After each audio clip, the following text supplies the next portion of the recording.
What's that? Pros and cons, pros and cons. The world blames dad when it's really your mom.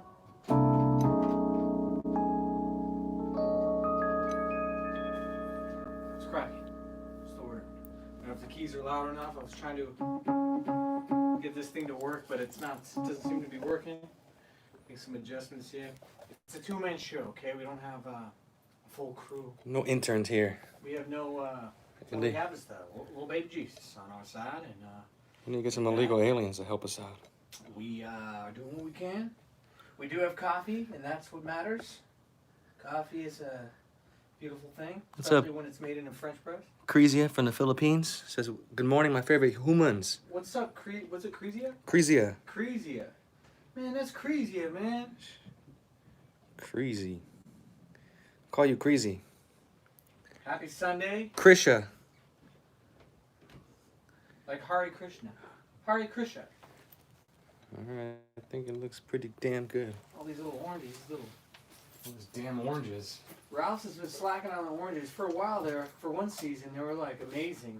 It was like, man, got me buying them, and now Crap. they've all been trash bag. Log in. See what's up. Yeah. Got a little ghetto stir stick right here.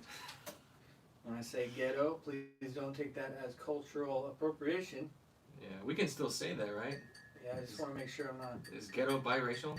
I'm not doing anything. Because a lot of words these days are being claimed as to mean certain things when in the past they've just meant something. What's up, Mr. Pickles? J-O-G. Aiden. Speaking of Aiden, I was telling her I'm going to give her a shout out. I want to congratulate, this is Aiden, she forgave her mom today.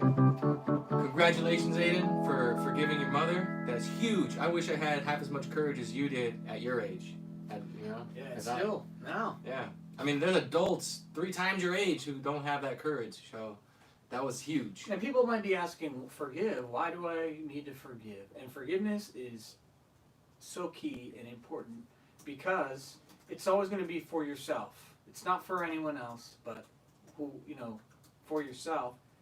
And it could be anything, something, the smallest thing. Like you think of what's perfect, right? What's perfection and ideal, and then what was not met perfect. What is not perfect in the way you were raised. And if you can go in there and be honest with yourself and whoever, probably your parents that need forgiving, and overcome and acknowledge it, it does something to your soul. It's awesome. There's nothing like it. You just got to do it. Once you do it, the way I picture it, and I was describing to a friend, and then someone else today, was that when you start to figure out what makes sense and you start to realize why you've been living so wrong, it's like you found the way to the pasture. You're at the edge of that forest, you're right there on the boundary line, and you're looking at that green pasture, but your feet are still in that forest. And sometimes a lot of people get seduced into standing right there, and they keep their eyes on that perfect piece, that green pasture, and they just never go into it because they feel like they've made it. And that's a very dangerous place to be. That's like when someone knows the way, they can quote you all the verses, they can tell you, go forgive your parents, but they don't live it, and they don't keep growing into themselves. And they just stay right there on the edge, and it's just sad. So don't be that guy. But what's crazy is a lot of the world I've noticed, and I'm not everybody, I'm only myself, but I can observe and see for myself that the world is searching for some kind of identity. And so there's 2 kinds of people. There's people that seek for themselves to want to know and understand themselves and others and just life, like that question, what is the meaning of life and why am I here? And then there's people who are not so much seeking, but they're seeking in a different sense. They're not seeking from within, they're seeking from without. So they're either seeking validation or they're seeking out from some outside source to define them, right? And in that identity, they want to find they want to create who they are instead of, and I used to think the same exact way. They want to create who they are instead of be who they actually are. Well, hold on calls for a second. And some, there's so many ways in life, in the physical world, that impose on us to try to tell us subconsciously who we should be, and we think it's what we want. and it could be so many different things, whether it's like even music, right? I could play a genre of music that I like and then kind of get identity from it. And so when people see me, they think, oh yeah, you're the jazz guy, or whatever. It could be food. If you eat spaghetti and you're like, oh, I'm Italian. It could be you drink vodka and you're Russian. Like people get their identity from so many different things.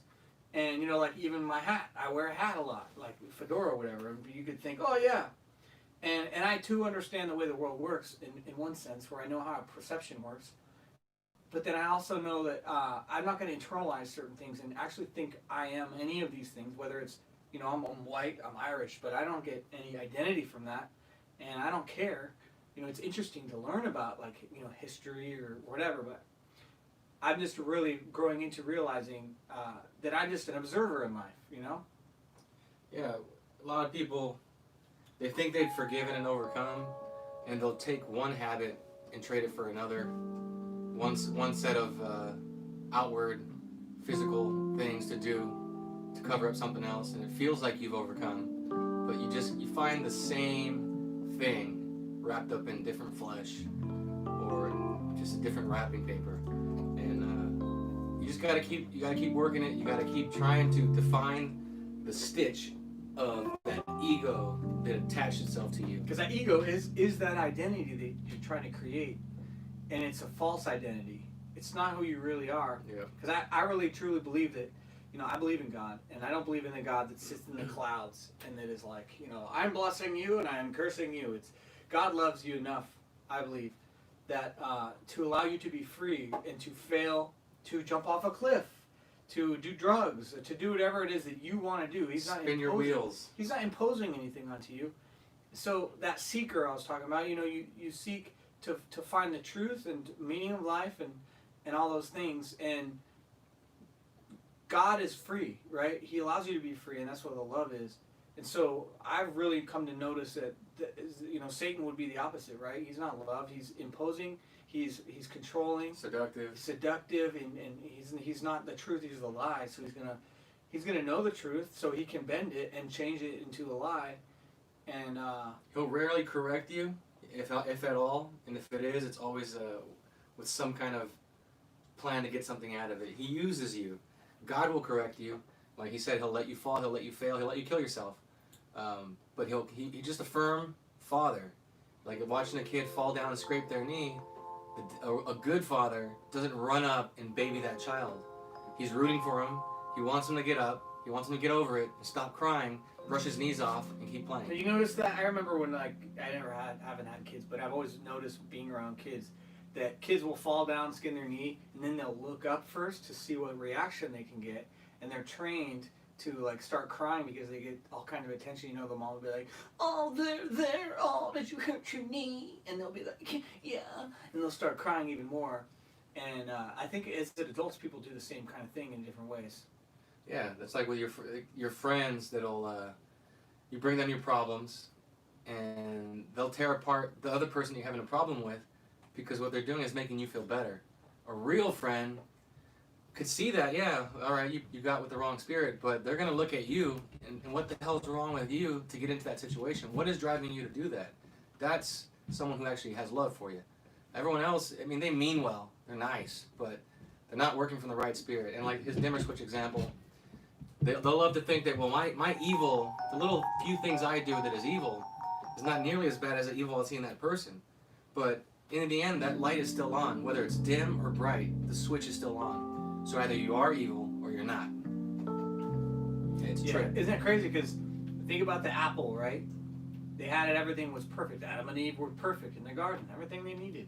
But then there was that seduction of wanting to eat the apple, which was the tree of knowledge that allows you to know everything, right? And now we live in a world where knowledge is power.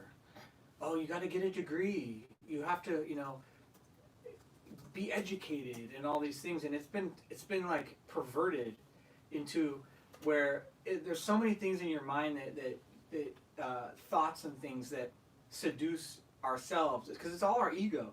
The more knowledge we get, the more we think we know something, and then we get identity from it. It's like you read a bunch of books and learn about something, and all of a sudden, you just know it, and now when you go to talk about certain things, you don't come from a place of love. You come from a place of wanting to show how much you know, and how you're the teacher, and that not. And we come on here and talk about this stuff, but I don't come from a place of trying to get off on thinking I'm better than anybody.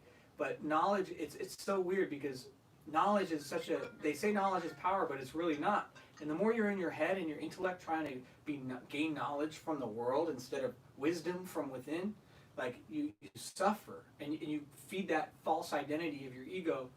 And because I think there's a time, to educate and learn, but it's at the right time. Like when I would play piano, I always relate things to music. Like no one told me that I should play the piano. No one told me that I should be into music. I just started as a kid playing on the piano, and then I started asking why, just like in life. And so when I figured out why, like if I listened and seeked why, I would find out like certain things go together, and you're like, dang, wow. And it's a specific order and it's harmony. And I can learn it if I listen and I figure it out. And then along the way, I'll figure out the right questions, right? And I would ask people that I knew were better than me, and I still do that. Ask questions, and then I'm able to get the answers. But in school, they give you answers before you even have the questions to ask. They don't. Again, it's all about imposing versus letting you seek and discover. It's you should be discovering, naturally. and you'll know because you'll see yourself acting like an ass. You'll realize you're digging your own grave, and that is far more valuable than someone telling you you're doing the wrong thing. I can tell you all day. It doesn't make a difference. You've got to see it for yourself. If you can't see that vision, you don't have the eyes to see the spirit that person's operating from, you're going to get seduced again some way or another. You have to see it. It's like the Matrix. You got to see that code, and it's not an easy giveaway. But once you get it and it clicks, you'll understand what I'm saying, and you'll see it for yourself. And if you believe something because someone said it, that's just like reading a book and gaining more knowledge. You're just parroting what you heard, and it becomes an ego thing, as opposed to experiencing something and knowing for yourself, so that you know. And you can never just give somebody experience or give somebody, if one person meditates or does something, within themselves to try to get to know themselves. You can't give that to anybody. Nobody. There's no words to, and I feel like words too are the physical world. Because what's in my heart and I want to express, I don't even know what I want to express until I start saying it. So it's like a feeling. It's this ball of light that I want to express, and then words come, and then the words screw it all up. And because words are like vibration, and vibration is it's just a message. It's like words are just the carrier of that spirit that I want to say something, but yeah, I hope I'm. It's just like someone cracking what someone would call a bad joke or a racial joke, whatever kind of joke it is. But if you had the right spirit, it's funny. Right. If you got the wrong spirit, you're just being a little shitter. So you just ignore it, and that person's not coming from the right spirit. And that's really it. Words are limited. It's important that you try and use the right words. Don't use too many. Don't redefine words to suit your ego. But yeah, it's a trip. So just go forgive your mother and your dad. Anybody you resent, there's that feeling inside of resentment, and I know the difference now, which I didn't before. Like that discernment and judgment, and not accepting right as wrong or wrong as right, but without having a feeling about it. And resentment is like a feeling you get, where if you don't like somebody, you feel some kind of way about them, and if someone does you wrong, you feel some kind of way about it. And people. I used to be the type to where I just, I wanted people to like me, and it was a subconscious thing. And it was like I sacrificed who I really was so that I could be pleasing to everyone else around me, where I was the nice guy. I was like, well, I'll take one for the team. I'll sit back and I won't say what I think, or I won't even be in tune with what I want to say, because I'm too busy agreeing with what everyone else is saying. Until I got tired of it, and I realized that it was like suppressing something, and I wasn't able to be myself, and I didn't know why. It just was uncomfortable, and I just felt frustrated. Exhausting. Like someone in the chat said, I think Meg, helping one, like Matt also said, you don't help yourself anyway. So Matt, we didn't wake up. I didn't wake myself up. Trevor didn't wake himself up. It's God knocking some sense into you. You discovered it, you saw it, you just kept following that light. Like the sun shining down on the road, you keep walking. When the sun sets and it's dark, you stand still because you have no idea what to do. You don't know what's good for you.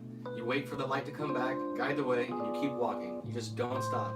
You stay in that light, and you don't try and make moves out of your own ego while you're in that darkness. And that's it. It's the best thing you can do. When darkness comes over you and those weird feelings come over you, you feel something come up inside, and you want to be a little bitch or a little shithead to somebody, just stop, relax, wait for the light to come back, keep walking. Because those feelings, all they do is make you want to react to them. And how you react or don't react is everything, because it's almost like forces around, something happens and the way we react to it controls us, which makes you go, do we have free will? Because things, they're either good influence or bad influence, and it's us playing God trying to make judgments about those things. But I'm realizing, like, in every moment, every situation is going to be different, even if it's the same situation at a different time. Like hypotheticals are dumb, because you don't really know until you're in a position or in a situation what you would do. What's so funny? No, they call them millennials because I was letting a few curse words fly. Oh yeah, it's not really a millennial thing. All guys cuss. It's just a guy thing. It's like we do it. We all as human beings. I know this dude cusses. Well, sure. I try not to do it so much, but it's not also. It doesn't matter. I don't care. All right, it's time to take a word. We don't want to jump too soon. Keep giving him crap. We'll see. Long Beach. Who dat? I don't know. We'll see. Hello. Who's this? Hello. Hey, how you doing? Hey, it's Adrian. Hold on. My Oh, phone on the phone. it's Adrian. All right, 1 second. Let me get the phone ready.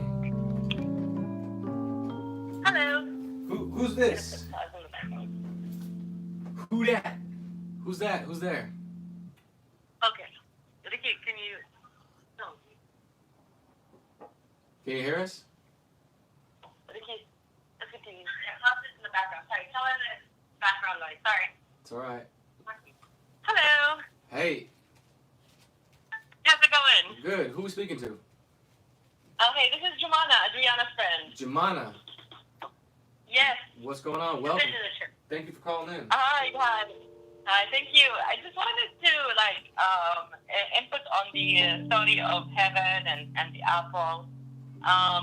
So I don't know if you guys are familiar with the Bible in the Aramaic language. It's called the Targum of No. Palestine. Not I. So in this version of this Bible, actually Eve had conceived Cain from another angel. So he's basically a Nephilim, a hybrid human and angel, basically like the giants back in Noah's day. And that's why he had the ability to kill his brother, because he had that evil gene in him. And I know it's kind of shocking information, but it was mind-blowing to me. And I was just wondering if you guys had any idea about that story. No idea. I don't even know about that version of the Bible. Yeah. So basically,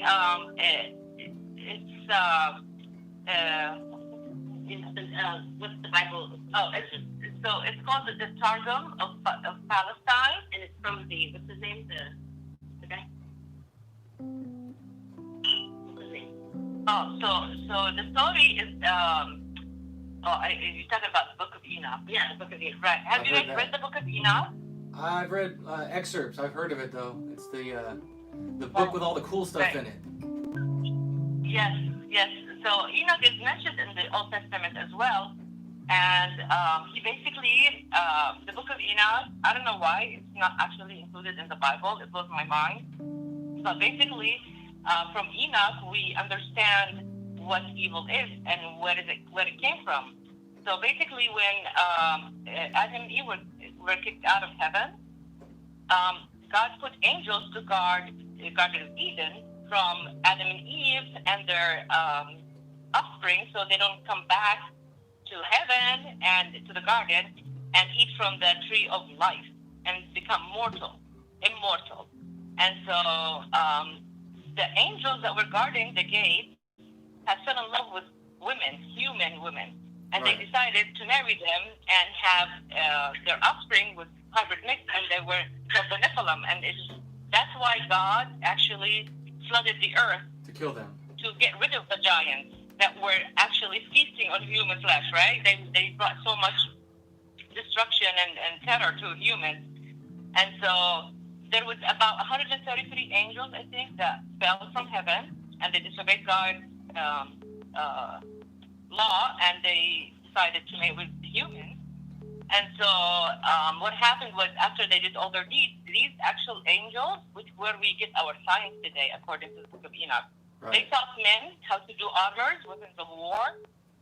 They taught women how to put makeup on, how to do abortion, how to make magical spells, and everything bad were taught to humans from these fallen angels. Right. And so the main guy, Azazel, which I believe he is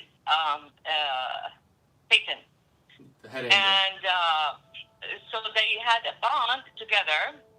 They bonded together, the angels that felt that we're going to be in this together. But after they did all this stuff, and they felt bad, and so they sent Enoch, because they knew he was a man of God. They sent him, and they told him, please, we are going to petition with you. Please go, talk to God and tell him to forgive us and let us back into heaven. So Enoch said, okay. He actually, it's in the Old Testament, that in the version that we read, everybody has it, that actually Enoch went missing. So in his Bible, he said that he went and he prayed till he actually went into, had a vision, or was actually physically transferred into heaven. And he described his journey. And he, you know how in the movie Star Trek, how when they go into warp speed and they shoot and then they're going super fast, and then just how the stars they pass it super quickly. Yeah. That's how exactly he describes it. It's out of a sci-fi sketch. Like Stargate. And so he gets to heaven, and he walked into a huge a castle made out of gems and fire and whatever. And he petitions with God to forgive the angels, and God said no. Not only they are not going to be forgiven, I am going to kill their offspring in front of them with no mercy, because they were heavenly creatures. They were not. They were immortal. They do not need to reproduce, and that is the reason why humans were made to reproduce, because we are mortal. Right. And so, and that's why God decided to flood the earth, to get rid of the hybrid, which is, by the way, which I've been hearing lately, is what they're trying to do with transhumanism and integrating humans with AI. I definitely think there's something to that. I mean, the whole idea with the CERN, the Hadron Collider, AI, everything, it's about bridging that gap between what we see, our reality, and the demons and the angels, specifically the demons that would like to, have flesh or have a physical body to operate in our realm. Pretty interesting stuff. Exactly. Yeah. Mixing the clay with the iron. Exactly. Yeah. So it's very interesting. There's a lot of mysteries in the Bible, but these extra books actually brings a lot of insights. And I was telling Adriana about it for a while now, and she was mind blown. And I was like, oh, so what? And there is actually it kind of connects the dots, because there's something else that I'm gonna throw. When you when you hear the stories and stuff, it brings insight. What kind of insight does it have on you? When you hear about those stories, what does it do to change your life? The understanding what evil is and what is the spiritual realm. How does it have an impact on humans today, right? When it comes to technology, how do we jump, right? It's we're jumping. For example, what they built, the pyramids, right? How they managed to build the pyramids that we cannot do it in our technology today. And then there's gaps in history, right? So there's these gaps. It doesn't seem like it is a smooth transfer, right? There's just you jump from an era to an era. And right. So it has, I believe, the knowledge that we receive is not from human innovation. These people, the people that are innovating, they're getting their knowledge from somewhere. For example, the Z-Wave computers. That guy, Georgie Rose, I think his name is, the guy that invented So the D-Wave computer, which the can quantum, calculate 1 and 0 at the same time, he quantum went computer. out to recruit like code people or whatever, they work in the computers. Yeah. And so he said, literally, we are summoning demons. I've seen that interview where he talks about there's this thing called a D-Wave computer. I don't understand the math, but it's just supposed to be a quantum computer, like a So like humans, it so can work humans with are still other getting their dimensions. knowledge from fallen angels, basically. Do you think that the Earth is flat or round? Oh, ouch. Okay, I used to be around there. Now I became a flat for a while now, but actually, I don't think anybody knows what the shape of the Earth is. Okay, And the reason I say rephrase that, it. I know we've never been to space. That's for a fact. Do you believe the narrative, the official narrative? Do you believe them, the same people who tell you all the other narratives? Do you think they're telling the truth about it? I don't think anybody went far back enough into space to be able to see the shape of the Earth. I mean, I've traveled to the Middle East, and I've been over 55,000 up in the air, and it's flat as a pancake. But Exactly. I don't think even the satellites that we have right now, they are in low Earth orbit. Right. So do you believe And the official narrative? No, absolutely not. Okay. Amazing. I don't believe any. Like, it's so hard to believe mainstream sources. But it could be around. I mean, I'm not sure. I know, according to the Bible, it's. I mean, there's debate on that, but I don't think anybody really knows for a fact the shape. What do you guys think?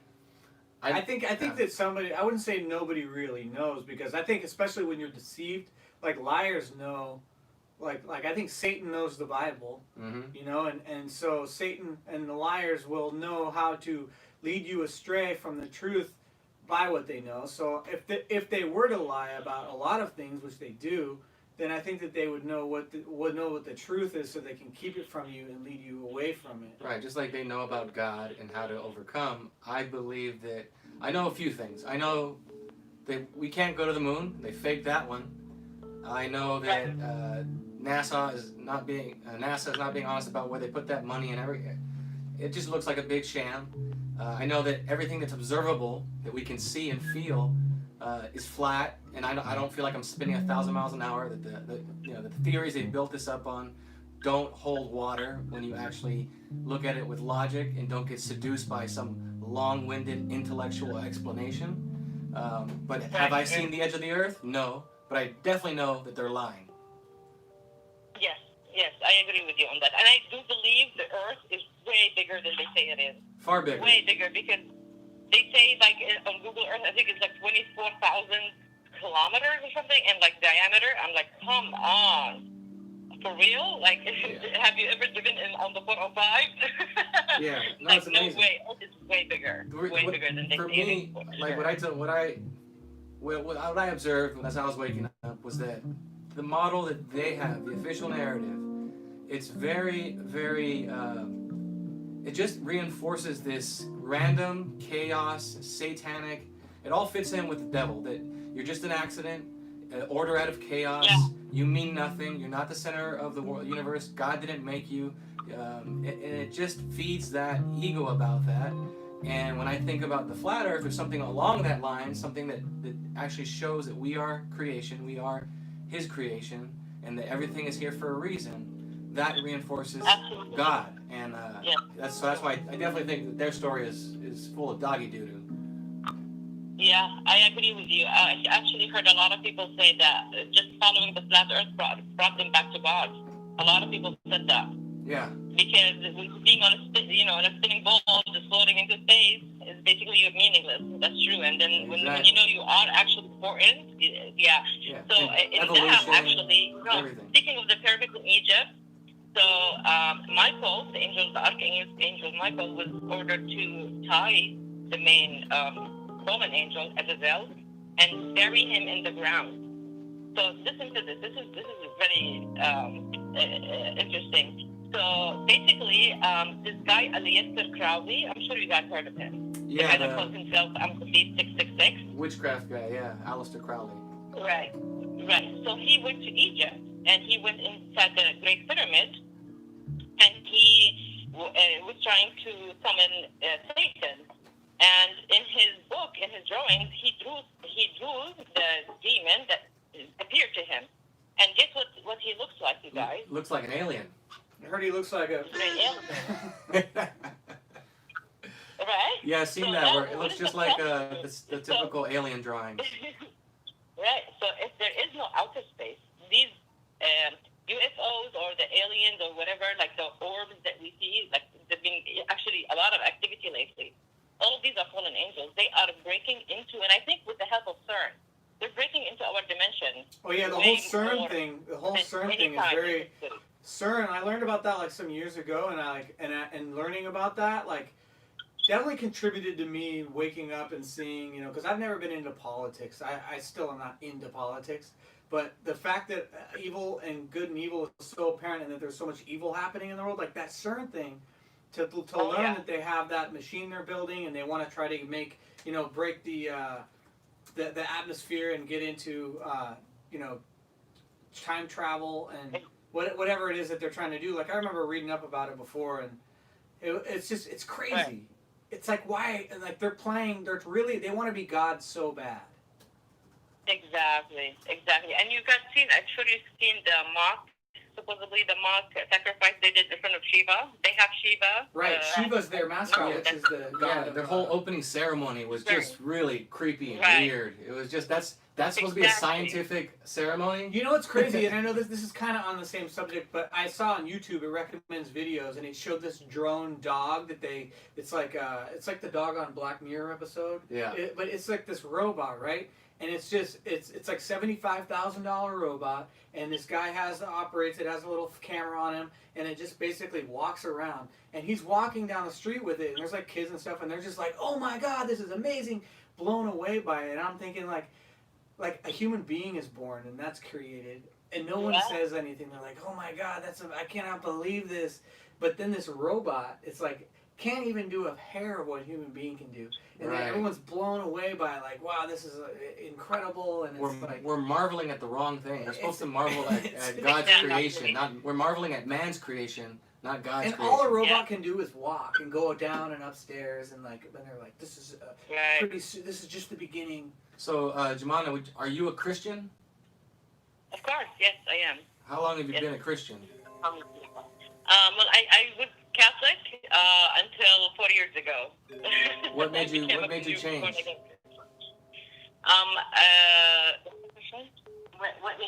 Oh, what made me change? Actually, flat Earth. Flat Earth.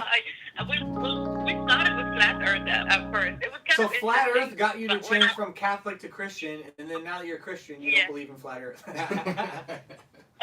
And you know, it's funny, like at first, it started with flat Earth, and then, so my awakening journey, started with that, and it was kind of just like curious, right?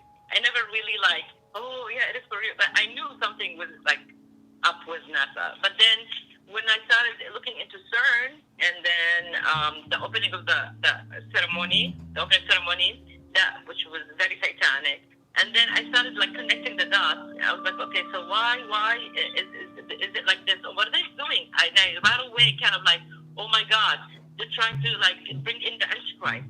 That's what they're doing. That's what they want to do. So they're trying to like fill the cup of filth, right? To bring in order out of chaos, order out of chaos. So that's what they're trying to do, is to, they're going to destroy the world and make it so hard that people would wish for like a savior, but it's going to be the Antichrist. Right. Because first it's going to bring in peace, and people are going to be like so happy, and then all of a sudden he's going to bring in horror. That's what I'm saying. Whoever's the first, whatever world leader comes first that seems to bring world peace, do not go to them. Run the other way, because you got to wait for the second one. Right. So it's going to be, I think if anything, our days is what's coming is going to get tough, because these elites don't seem like they're backing down on this COVID thing. And I think they're going to double down. It seems like they said in the beginning, summer's going to come time, it's going to like go away, right? Now they're saying, there's increasing cases or whatever. So now they're doubling down. And by the time the election gets here, I just want to tell people, buckle up, it's going to be a bumpy ride. have you bought yourself firearms? Are you someone who believes in that, or are you gonna just kind of trust that God's gonna protect you? I trust God's going to protect me, but let me tell you, I've been shopping for a handgun for over 3 months, and everybody's out of stock. I cannot, for the Keep life of me, searching. find anywhere. Keep searching. Keep searching. It is worth it. It absolutely is worth it. God is not gonna come down here and shoot for you. He'll show you the way out. He'll lead you out. But you gotta walk. It's your feet, you know. So keep looking. I'm glad you're looking. Yeah. Okay. And I think Adriana just told me somebody asked about the mark of the beast. So yeah. So what do you guys think of Bill Gates and what he's doing? Bill Gates? Yeah. Well, the funniest thing to me is that he created the whole PC and computers and stuff, and he hasn't figured out how to fix viruses with that. And now he wants to come figure out how to fix viruses for human beings. Yeah. It's kind of funny. It's a scam. I don't believe any of it. I don't trust the world at all. I don't believe we need any of that stuff. The whole point is you have to overcome the world, and I think a lot of Christians get pretty far in their development, and they overcome a lot, but they still believe in some of these things that were given to them that weren't revealed. They were forced into their head, and you got to overcome it all. You got to just turn your back on the world and just trust it'll work out. Like, I don't need a vaccine to survive anything. Like, I got my immune system that God gave me. That's it. That's all I need. You're not going to convince me. I don't care. Not even a little bit. But I think too many people hold on to just a little piece of the world. It's like they're standing before God, and they got their little hand behind their back. They're like, okay, God, I'm ready. I've given it all up. But they're holding one piece. What I think it is, though, is that a lot of people don't think enough, like, get into their subconscious because when you're a kid, you learn about so much, and you just live your life thinking that it just is the way it is, and you never really stop to think of how you ended up thinking that way. So a lot of people end up just thinking things like the round Earth, whatever. I don't know what it is, but at the same time, I'm open to whatever. I'm like, well, I don't know, but it doesn't change my existence. But I mean, it could if we were to find out that it was. But I know there's a lot of things. There's a lot of things that we're not aware of, like everything we've ever watched in movies that are just like little tiny things that plant seeds in us to make us believe certain things. It's just the way it is. Like the movie stuff when you'd watch the 90s movies where they'd always make the dad look out to be like he was this working father who didn't care about the family and the mom was holding it together. Like growing up, those little tiny things that plant those in your mind and make you think, well, that's the way it is. I still am uncovering things about my life, but at the end of the day, I just want to know that I know nothing. Like at the end of the day, everything I've ever thought I've known, like I'm sure it's not correct. It's just my ego trying to feel like safe, like security, like I know something. But if I know anything, it's that I don't know anything. The devil knows all of us better than we have known ourselves because we've been asleep. So everything that we thought we like, everything we think is our taste, whether it's a spouse, a boyfriend, a girlfriend, a car, a job, a career, whatever the hell it is, he gave you that list. It wasn't God. And that's kind of part of overcoming is you have to let it all go to get it back. It's like this paradox. You want to go left, you gotta turn right. You want to hold on to something, you gotta let it go. You can't hold on to one part of the world and just demand God, put it in my hand first. I'm not gonna let go till you guarantee me what I'm gonna get and what I want. You gotta let go, and then and only then is there a chance it's gonna be added. Exactly. So honestly, like the way people are being engineered right now, it's literally like social engineering. People are losing focus on what's important in their lives, right? So they're after just like shallowness, the shallow, like for example, wearing the mask. Today I just saw a video of a guy wearing, like those, the metal piece that protects like the bikers when they go dirt riding. It literally has like holes everywhere, right? Yeah. It's like and he's wearing it into Walmart as a mask. Nobody said a thing to him. He's like, you can see my mouth move. Everything's good. Like if I have a virus, he's gonna get it 100%. Yeah, I mean, it's all a joke to me. Like, it's such a joke. The whole restaurant thing, you have to, when you're standing, you wear a mask, but when everyone's sitting, it's fine. Like, it's so dumb. It's all silly. And everyone who plays along with it is a moron. We actually went to lunch after church today, and we left the restaurant, a big party of like 8 or 9 people, and we got up and left, and I could see the defeat in the restaurant. The employee's like, "Oh, damn, we lost another one." Yeah, that's a good $300 sale right there, if not more. It's just, Right. but you got to do that. You should be. Don't be a happy slave. I mean, if I had kids and I needed to get something from the store and I absolutely have to get it from that store and they're gonna give me a hard time, well, I'm gonna wear it to get past the door. I'm taking that crap off. I'm gonna grab it. I'm gonna challenge them every step of the way. What I do Challenge too is them. if they say you need a mask, I say, "Oh, do you guys provide them?"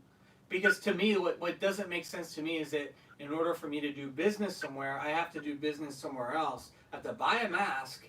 It's like if you're going to require me to do something to be in your store, then at least provide it for me. And if they don't, then I'll be like, "Oh, well, I'm not going to spend money to spend money here."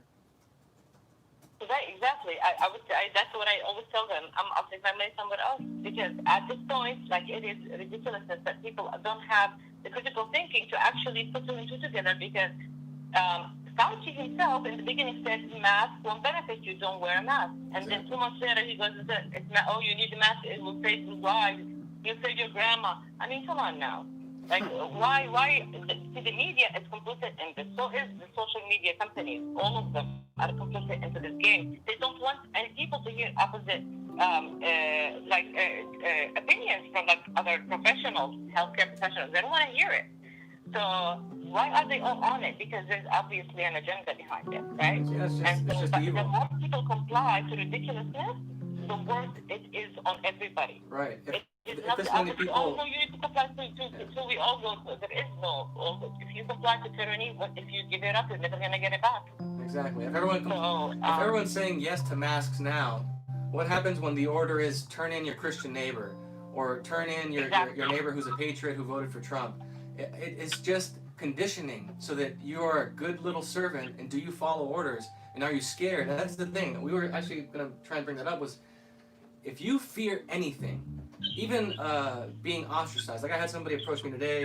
They had good intentions, and they're like, "Well, you can't go too hard on the Jewish question or anybody." And it's like it's not about going hard on anybody, but all things should be looked at. All things should be discerned. And if you have a drop of fear, if I'm scared of them shutting down my Instagram or losing my access to some social media platform, then I'm not a Christian and I don't have faith. I don't care if what the world wants to take away from me.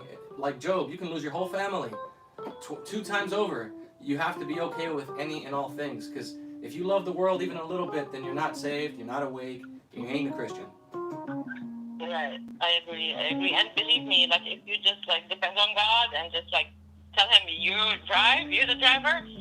If they close doors in your face, God will open you 100 more because it's firing back. All the censorship is going on. It's firing back at them. Yeah. Because now they know, oh, they censored that guy. Oh, watch this. That means he's telling the truth. So now, always look at the thing going, okay, so is it good or bad? You don't know because God always has a plan, right? And so I believe that there's a huge amount of people waking up, which is what is driving the censorship. And so that's what they are afraid of. They know we know. They know a lot of people know, which they are super afraid. And then now, like for this lady from Florida was debating, I guess, with the city council regarding the face mask, mandating the face mask, and she literally called them out. You guys are all pedophiles. You guys are going down, and everybody's mocking her, saying, "Oh, this is like the Karen of the day, right?" Which is actually, I was so proud of her that she actually had the guts to get up and say what she said. And we need more people like her to get up and speak out, because otherwise, if we all just like sheep, we are being led to the slaughter 100%. And people think that this is like, oh, it's just stupid or crazy. Honestly, like they are so unable to discern between what is right and what is wrong. They can't put 2 and 2 together. After all this time, this March till now, end of June, you haven't figured it out. Like, wow. Yeah. May God have mercy on your soul. That's so, why yeah, you just worry about yourself. You can't save anybody. So if He revealed to you that you should move to the country or go left when everyone's going right, just do that. Stop worrying. Yeah. Don't look back like Lot's wife. Just keep walking. He said walk away from the city, so walk away from the city. Oh yeah. And believe me, I promise you, like I always tell people that if you did not have a TV, you would not even know there's a pandemic going on. Absolutely. People are not dropping dead everywhere. If anything, they are actually making people die because they are using these ventilators on older sick people that they cannot handle it. This is like a last resort for any medical situation. They are killing these people in these hospitals. So, I mean, it's just at this point, just people need to not comply to tyranny, because once you give up your, like, that's what, like, my main message today is, don't listen to the TV, don't, today's dating, it's always divide and conquer. It's the oldest game in the book. Stay away from race dating, stay away from all these news stations, stay away from the TV. It will be the best thing that ever happened to you. Turn off that TV. Well, thank you for calling in, Jemima. This was a pretty good call for a first Thank you, time. guys. It was a pleasure talking to you. Thank you so much. Amazing. Have a good day. Bye, Take Adriana. care. Bye, Bye. Jemima. Bye. Ciao. Amazing. Somebody was calling in like crazy, so whoever was calling in next, feel free to call in now. Let's see. See if there's anything in the chat I missed. It's a trip, man, because I notice too. The more information I get, and it's all a trap almost. Like whatever is flat Earth or what the elites. Whether it's Q or whatever information you hear, it all starts to make you feel secure, like you know something no one else knows. And it's all you don't know anything. All you know is the present moment and how you respond to the present moment in those moments. That's it. Because nothing is going to equip you with anything. All it's going to do is trick you. Katie. Press 1 to send a voicemail. Hey, Katie. Welcome. Hi there. How you doing? I'm doing okay. How are y'all doing? Oh, you must be from the South. I'm grateful. I woke up today. Can't complain. That's good. another day to turn to the Lord, right? That's right. I wanted to bring up a concern that I've been having that probably you all have been thinking about. I'm not sure, but I'm turning to the Lord about it. They want to defund the police, right? Yeah. And You're breaking up there. Yeah, you must have Sprint. Oh, okay. Sorry about that. It's all right. So, I forgive you. Floyd's family's been in talk. Can you hear me? Yeah. Floyd's family and others have been in talks with the UN to replace the police with UN peacekeepers, right? Right. Yeah. And we know that the UN peacekeepers and the UN, that there's like thousands upon thousands upon thousands of sex scandals, pedophilia, rapes Yep. that they've inflicted on the people in war-torn countries. Yep. So I just think that more people need to be aware of what they're clamoring for. They want the police gone. And I've been mistreated by the police. I've been treated. You broke up there again. You've been mistreated by the police? I understand people. What I was saying is that I understand people have been mistreated by some of the police. I've been mistreated by the police. How are you as a white How are you woman. mistreated? I was assaulted, and the police officer. I was physically assaulted. It was sort of a random attack. It was unprovoked. I got beat up, and They pulled you over for no reason and did it, or were you suspected of something and then it escalated? I was walking by some young men, and I flashed a peace sign because I could tell they were angry, and then they beat me up. I didn't know these men.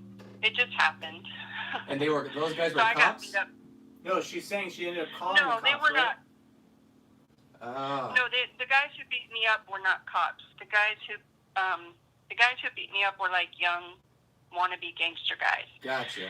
And I just walking in the area, and I saw them, and I flashed them a peace sign, and they beat me up. They knocked me out. Wow. They said they thought I was flashing a gang sign or something like that, which I was, as a hippie girl, so Yeah, I was they're not just looking for a into reason. gangs or anything like that. Huh? They were just looking for a reason. They didn't care what it was. They were just. Yeah, and so when the police came, they were quite mean to me. They treated me like I was, the perpetrator. So, and I've had other times when police were mean to me, but,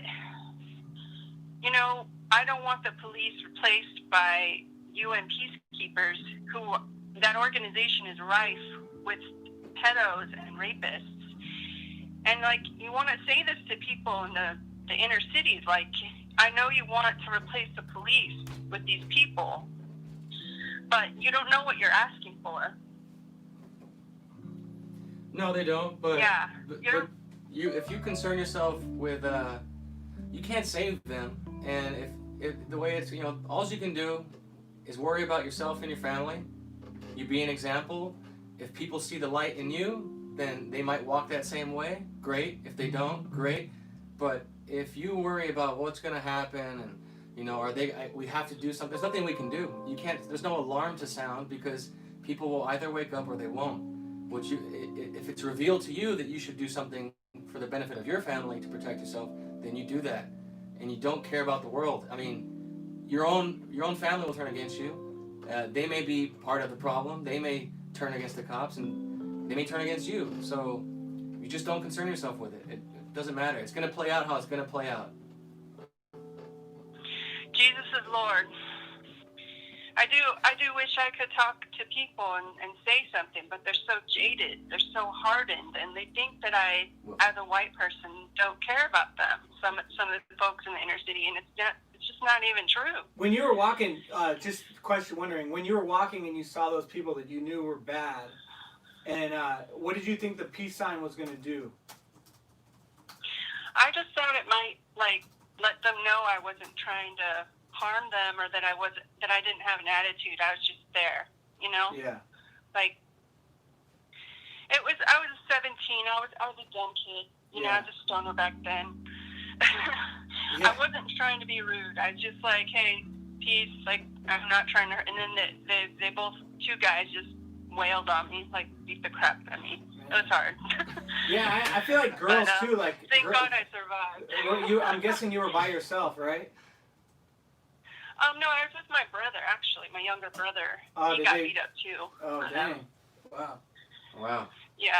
So things happen, this life is hard for everyone, in different ways. Yeah. And that's the thing that blows my mind is like, when people categorize a whole ethnicity or a whole race, like, as they've all gone through the same thing. Every individual, every person has gone through something different than someone else. Even whatever. If one person's Asian and another person's Asian, it doesn't matter because they've gone through something completely different in their lives. And it doesn't matter if you're of the same race or ethnicity. It has nothing to do with it. Yeah. Don't shame God for the way He made us, right? Don't shame God for the way He made you. Don't shame my God, right?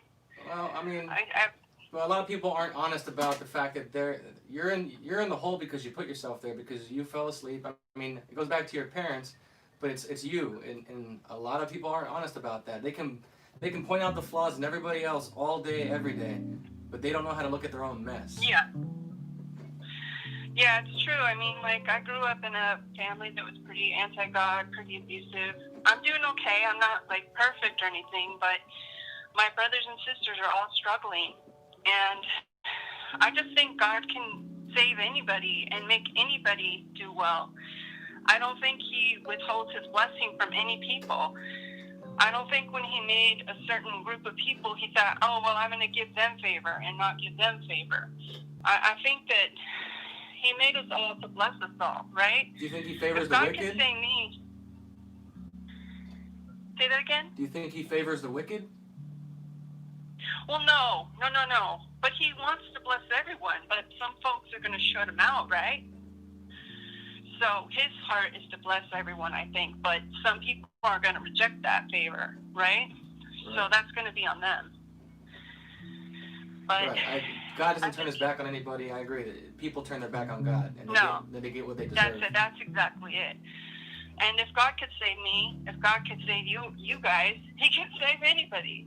We're all made of the same clay. So. And what I realized too is I know that I've changed in my life and I can see differently and stuff, but I still don't know if I'm saved. I don't know.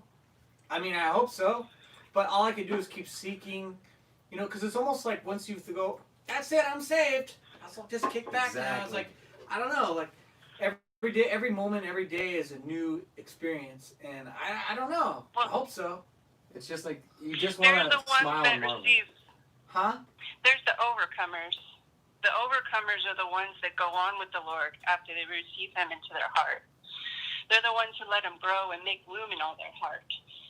There's I remember when the I'd go to overcomers those, and the ones who, I'd go to those like real, like, you know, gospel-y churches and stuff. I'd be the guest of a friend or something. I'd go there, and then they'd ask me right away, be like, "Have you been saved?"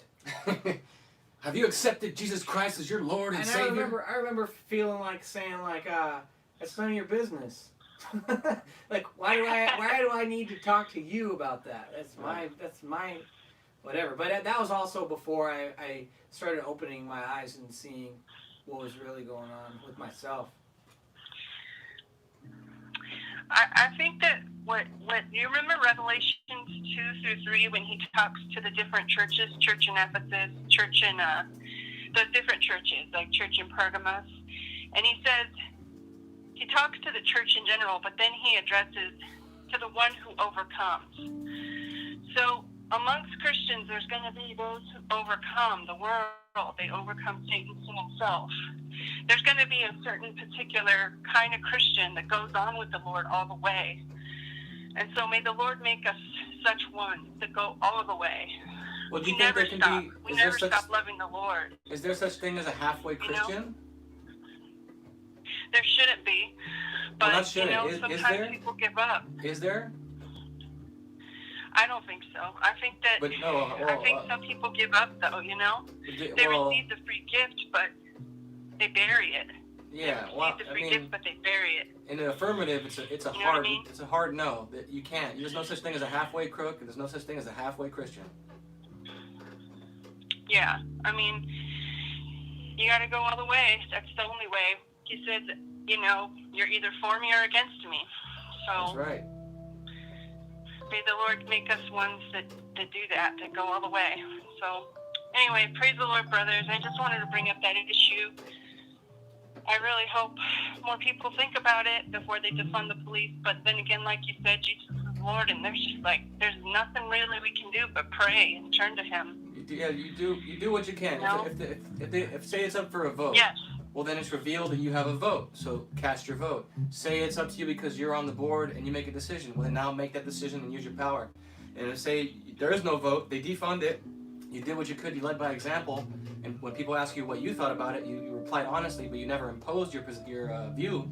Well, then so be it. Now you know. Well, let me get the hell out of this town because there's no more police here. Right. But we can't stop it. We can Right. only be an example, and that's it. Either they want to walk in the light, or they're gonna die. It could be your own children. You got to be okay with losing everybody. Oh, Lord, that's tough. But amen. God's will be done. That's right. Well, thank you for calling, it Katie. is nice Yeah, talking thanks, to you, Kate. brothers. You guys have a good... Oh, sorry, say that again? I said, thanks, Kate. Thanks, you all have a good day. You too. All God right, bless. Bye. What's up with the chat? No such thing as a halfway anything. You just like the thought of God. Exactly. That's what I mean by people can get right up to seeing that green, perfect peace pasture, but they don't want to step out of the forest because that's good enough. Like, hey, I know where it's at. I can see the way, and I'm good here because I get to dance around and still keep my ego and still have my list or my opinions and try and impose my will in some way. And you just gotta let it go, man. Like I said, I think that I love that story of Job because he lost everything. His wife, his children, his farm, everything. And he never turned his back on God. Call from Black stepdad. It's my black stepdad who ran out on my black stepmom. He did it once and he'll do it again. That's right. What up, guys? Just chilling, man. How you feeling? Just chilling. Got finished doing some errands today and just only in the night already. Nice. You have a good weekend? Yeah. Yeah, it was chill. Yesterday I went to go see my fiance's family. Oh, nice. How'd that go? And we went. It was alright. Was that the first time or no? No, it's your fiance. It's not your first time. You see. No, we met her. Yeah, I met the parents. And then we went for a 10-mile bike ride. Oh wow. 10 Was it miles? on electric bikes? No, I have a fixed gear. She has a foldable bike.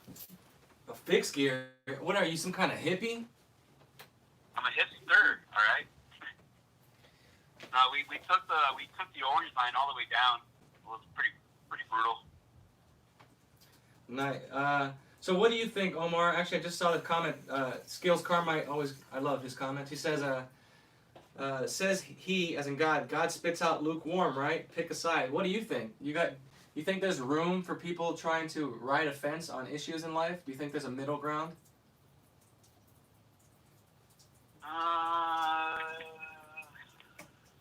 I want to say yeah, but I know it's wrong. That's right. You know, because it's kind of, the way I see it, it's kind of like a political party when people say I'm a centrist or I'm, a center conservative. Like, that makes sense to me. Like, I don't know, I want to say yeah, but I know it's not. I wouldn't even say it and tell me. I don't even say it and tell me yeah, there is, but in Yeah. reality, I know there isn't. It's either you do or you don't. Exactly, and don't even put yourself in a box. Like, I don't even like saying I'm a Republican anymore. I just don't. I don't want to be in anyone's box. Yeah, me neither. Oh, there's a couple girls I know. I'd like to be in there. We're getting that kind of box. Yeah, no, it's crazy because those people who are centrists or like gray area, they don't have the balls to grab an on something and stand on solid ground within themselves. They have to be right here with like, well, that's possible. Well, that's true too. Well, Yeah, people I pleasing. guess I'll just sit in the middle of the ocean and I will drown and I won't grab on either side. It's like it's when you're really agreeable and you're not really sure and you're afraid to be firm in who you are. You don't know who you are. Yeah, I'm intolerant, man. Intolerant as can be. It's the way you're supposed to be that way. The more and more I live, I realize that life is really black and white, and that Satan is gray area. Satan is in the confusion. He's in. I He wants agree you to with be. that every day. You could be persuaded in the gray area. You could be like, well, that's true. But if you really know, and it's not like just to pick something just to pick it, and then but to really see why you believe something, I think that's important for sure. Yeah, every day I get something. Every day something just makes more sense to me. If I hear an old church service, or if I'm remembering what someone said to me, I'm like, hey, that makes sense. It every single day, it never fails. Yeah, and I'm not saying like I'm a rock. Like that's weird because I'm a sponge and a rock. Where like I'm open and I like hearing perspective. It's not like, oh, this is what I believe and I'm gonna shut out what you say because I'm gonna defend mine at the end. I love to hear it and I'm always willing to have my mind changed. But I believe what I believe because I see it to be true. It's not, it's not my ego being like, I know that this is true. I know that this is X, Y reason, but I'm like you said, I'm willing to hear it out. Doesn't mean I'm going to believe you right off the bat. Maybe down the line, oh man, that's what Trevor said the other day. That makes sense. Hey, Omar, since you brought up how, like when I asked that question, you said you can tell that, you can hear a whisper in your head telling you that it could be true, that you could be in the middle on things, but you can, part of you also knew that was wrong. What does it feel like for people who are trying to see that line between thoughts and reality? What does it feel like for you when that's happening, that conflict? How would you describe it? So maybe someone else might relate and say, oh, okay, that's the cue for me to kind of know when it's happening. What do you mean? Like, how do you know when you're having those seconds? When you're in a thought, when you start, how can you help someone discern? And what would you tell somebody who's trying to fine tune that discernment to know, oh damn, that was a thought. The easiest way I can describe it is once Jesse had said that when you're in conversation with someone, be aware. Be aware of what's going on with you. Be aware of that thought saying like, no, you don't agree with that, or the easiest thing I can think of is just be aware, listen, and see those thoughts coming in, and just like, all right, it's hard to describe. It's really hard. It's annoying. For me, I see it almost like how the sun, the earth is here, and then you got the sun in the sky, and the sun shines down on everything in the earth, right? It gives life to everything, and then it also gives you a light to see by. I see it's like there's a piece of me that is the sun, and it's shining down on me, and then it's shining down on thoughts, and then it's shining down on the world, right? And so that allows me to see, like, in my life, like when I'm in thought, and the difference between that I'm separate from it. I'm not my thoughts. And when they come by, like how I react to them, like if there's clouds in the sky going by, and then I see a cloud and it looks like a dog. If that dog that's a cloud makes me feel something, that means I'm giving it a reaction, and then that changes something about me. So like with thoughts and stuff like that, I really start realizing like that those thoughts don't have any power over me at all, and if they do, it's because I'm seduced by them, or like, you know, it's because there's no separation, there's no space between, you know. Yeah, it's kind of like how you said that when you feel it's like a connection to unknown. You feel, I don't know, even that comes out sounding gay. No, that was a thought telling you that it was gay. I don't know what your hands are doing right now. Yeah. I mean, the easiest thing I can say right now is do the silent prayer, you know, and just watch those thoughts, and you just become more aware of what the thought and what isn't. Yeah, it's like watching a movie, and then, you know, like girls will watch a movie and they'll be like start crying because it's like romantic or something, because there was no separation between them and the movie. It pulled them into it, and then it controlled their emotions and made them feel something. Yeah. They lost It's themselves. a hard description. So anyway, here we go.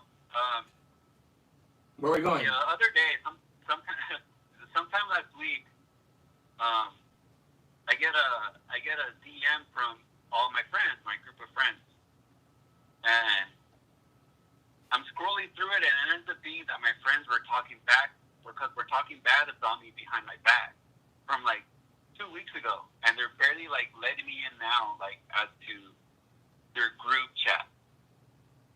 And I was thinking, like, man, that's messed up. Like, you guys don't have the balls to come tell me by myself, and saying, hey, what are you talking about, or like whatever issue I say about, from me, like man to man. How'd you find out that they were talking crap? Yeah, who told you? Like one of them said, like sent you a screenshot, or they just said, listen, now let's invite him into the gang. No, you know what? That's true too.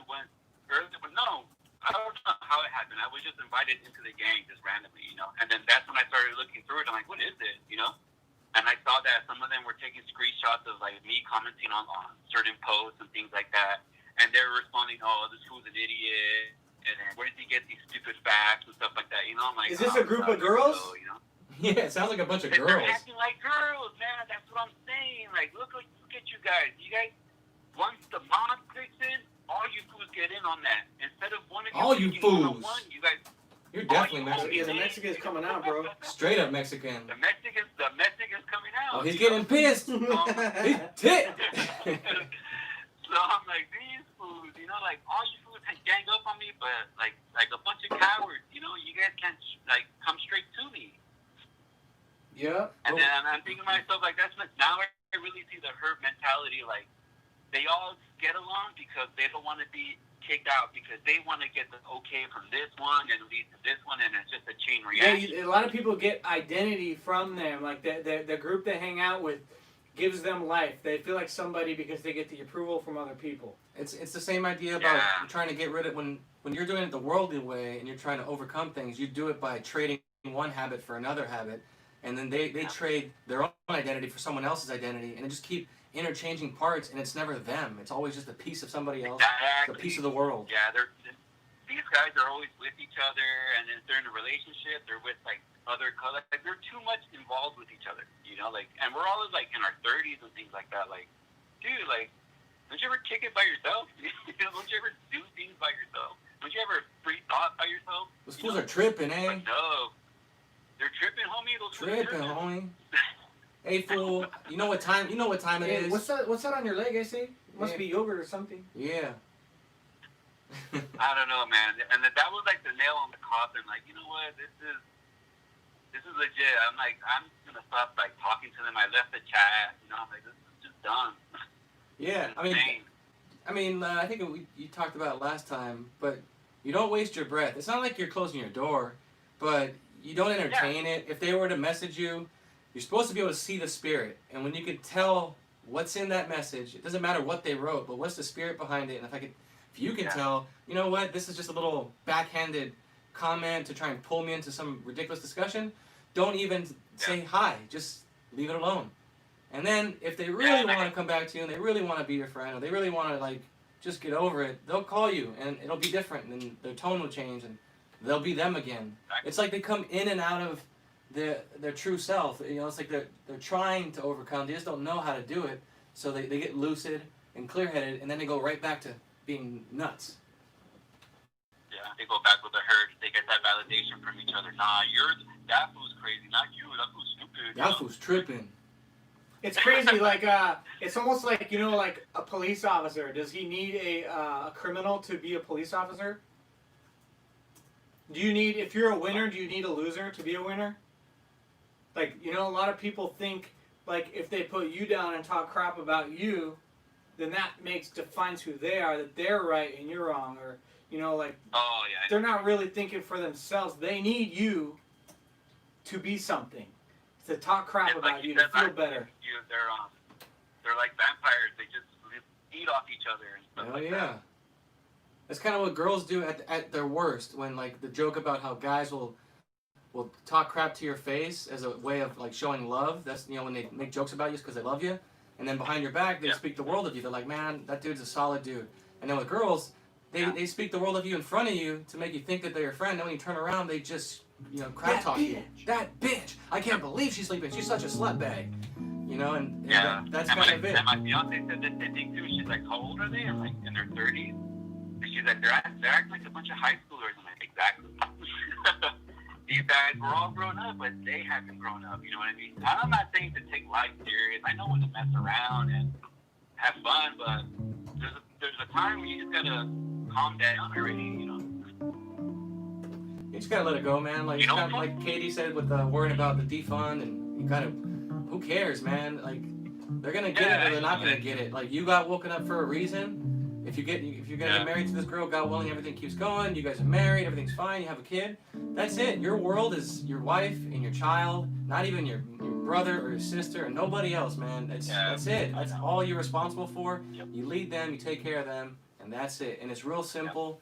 And I don't know. It's simple. It's different. Yeah, it's simple. Like, I can't explain it. It's just annoying. It's simple.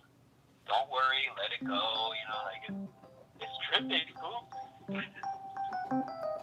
That's cool, fool. All right. Hey, Trevor. Don't do that. Hey, fool. I don't appreciate that, Holmes. You know, it's like I might be Mexican. Are you saying music can be racist, bro? Alright, guys, I'm out of here. I gotta go make some tortillas and beans, you know. That's right. Get out of here, Beaner. Hey, you had when COVID-19 hit and all the toilet paper was gone, you had the best solution, bro. Tortillas? I got all the beans on deck. I got all, what else I got over here? I got it all. Hey, don't forget to get yourself a towel. You dry off that wet back of yours. Ooh. Ooh, you're tripping, homie.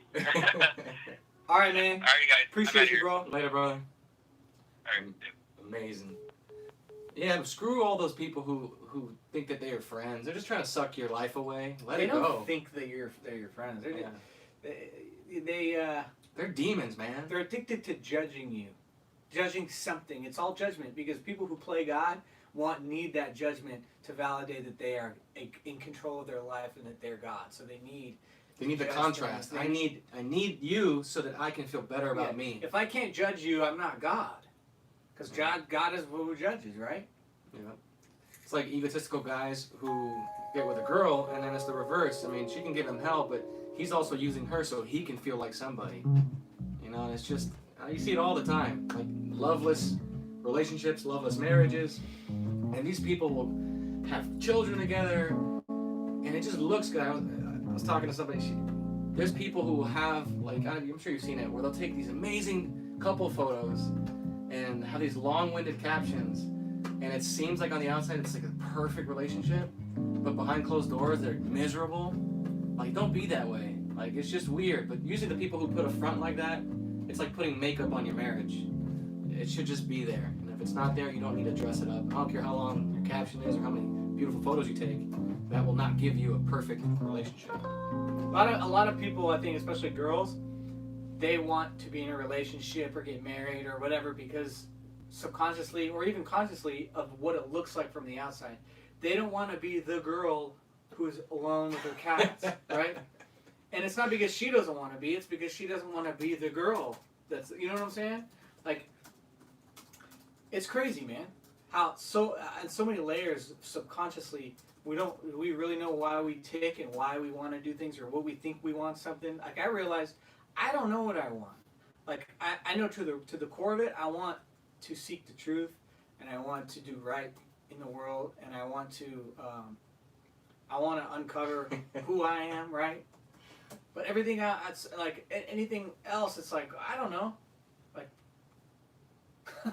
I don't know. Like what is success? Yeah. What do you think? What is success? I got the best answer. Go ahead. For me, success. For me? No, For me, what is success? as a white male, as a Christian, no, I mean, I don't even like using that word. I want to, I believe we're here to reenact creation. I'm here to reenact creation. What is success? Success is doing what God wants you to do 100%, all the time, every day, day in, day out, to the day you die, or if you live forever and you're lucky that way. That's it. But what's success? Doing what he wants. It doesn't mean that it's not money, it's not a job, it's not material. It's that you did what he designed you to do all the time. You ready? Without fail. You ready for the answer? This is from Earl Nightingale. Nightingale, I think his name is. Earl Nightingale? Earl Nightingale. Earl. He has the best answer for it. Success is the progressive realization of a worthy ideal. So you're progressively realizing a worthy ideal, right? So if you want to be a teacher and you become a teacher, you're a success, right? If you want to work at the gas station, it's you're not a success if you wind up somewhere because you just ended up there and you didn't want to be there. Like, you know, a lot of people hate their jobs and they complain. They're like, "Oh, my life sucks," but they've got somewhere, right? If they're not a success because they didn't. It was not a progressive realization of a worthy ideal. So success is like, "Oh, see this cup? I want to move it from here to here," and it's a success. I did it. You know what I'm saying? Tell me I'm wrong. Tell me I'm wrong. Get the helmet and sword. Do alphas, here's a good question. Do alphas from Blacktoria, Miss Credit Solutionist, by the way, if you want to get your credit right, get a hold of the Credit Solutionist. She will solve all your credit problems and bring your score up from 0 to, what is it, 800 is your top score?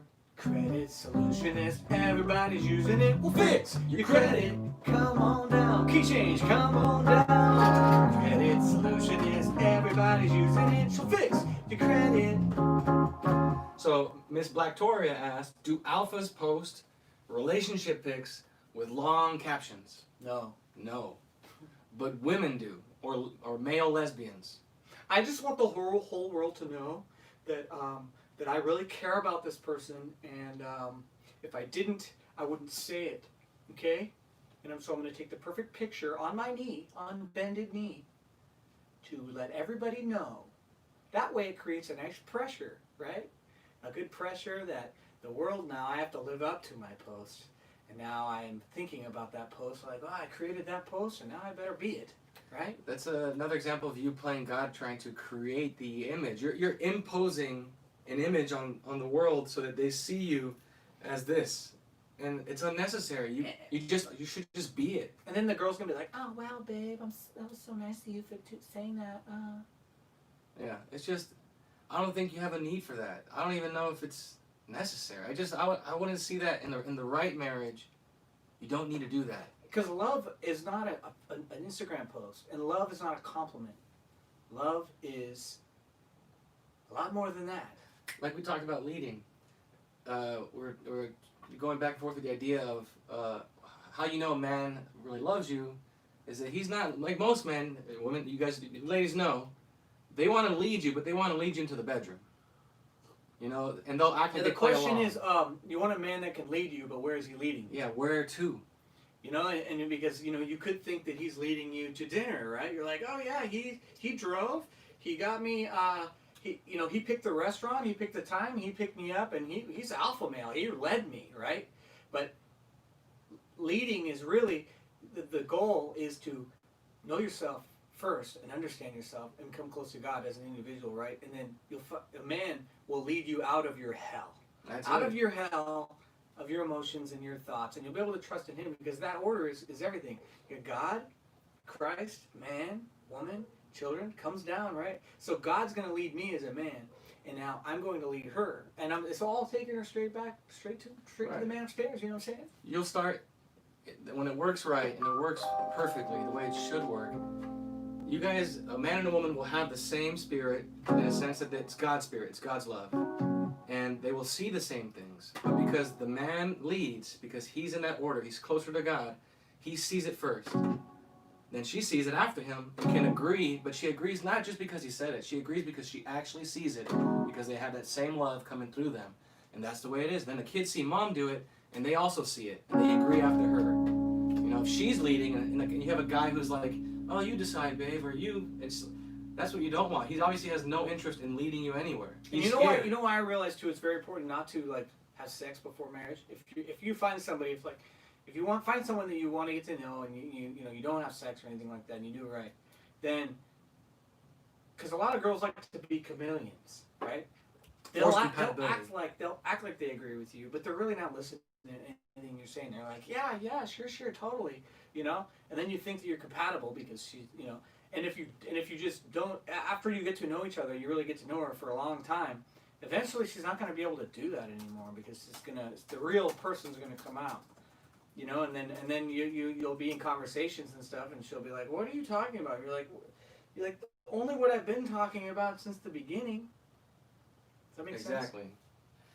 It's just learn how to see it coming. When you're having sex and stuff, it blinds you. It creates this controlling thing, where a girl's gonna feel like she's owed something because she gave herself up prematurely, and then the guy's gonna feel like he's like, oh well, she did give me some ass, so like it's subconsciously too. You're gonna be controlled, as opposed to if it doesn't work out, it doesn't work out, and you go separate ways. There's no hard feelings about it. Yeah. You really get to know each other, and it's not.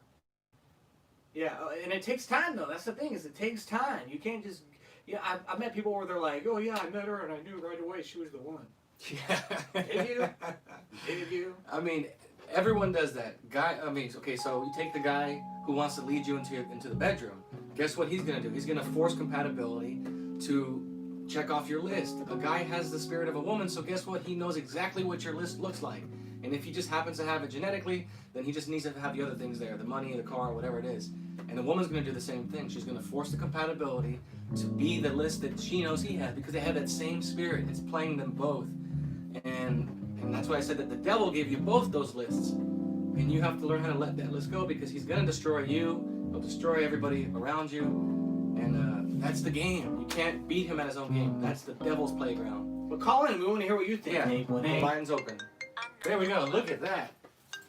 Amazing. Tucson, Arizona. 2 songs are better than 1. Hello, hello. Hello. Who's there? All right. Well, we'll let you try back again. Obama phone. All right. So Victoria had a question. Can you have a sleepover before marriage Can you have a sleepover with the person you're dating? I mean, I think you can. I mean, I'm not the gatekeeper of rules. I think that it probably would. It can make it. Is it wise? Harder. It can make it harder. Yeah. I would say it's a hard no. I mean, I get it. Like, and we were talking about today. It's not that. Obviously, it's since God made man. With his own hands, man is closer to God, and because of that order, and women came from man, so she's further away. I think it's easier for a guy to deal with those things if there's, kissing or whatever beforehand, maybe a sleepover. It's not talking about kissing; it's talking about a sleepover. Yeah, but you know what it can imply. It's still intimate. I mean, if she's on the couch over there, and you're on that couch over there, maybe. But the idea is that it doesn't help her. Maybe you can deal with it as the guy, but it's not the best move for her. And if you love her, then you'll stop doing it and just do the better move. Wait till you get the rings, and then you can sleep over all you want. Only if you wear the Mormon underwear. Guilty Victoria. Yeah. Did you ask because you've been having sleepovers? Well, I don't think sex implies, like, sleeping does not imply To sex. accept, press 1. Sleeping is sleeping. Hello. Who's this? Hey, dude, this is Tim. What's up, Tim from Tucson? Timmy! Hey, how you doing? Good, man. How you doing? I'm doing all right. You know how it is, sort of. What's good? Anything exciting happening in Arizona? Nothing's going on over here. Nothing's interesting or anything. But I was just watching the stream and wondering, how's you guys doing? I mean, I couldn't be better. Every day is a Weez is blessing. doing nice. Yeah, we're doing Real just nice, fine, yeah. massa. I didn't hear you. Did you say something?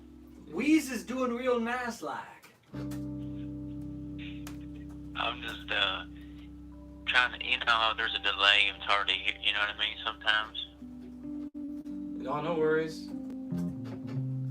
So I'm trying to do the best I can to communicate. No, it's all Using good. this Obama phone. So what do you think, Tim from Tucson? Do you think that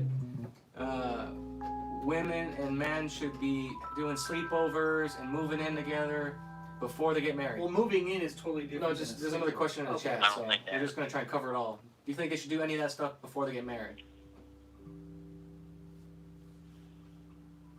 I personally don't, man. I don't think men and women should be sleeping in the same bed or anything unless the man brings his own pajamas. This the man what?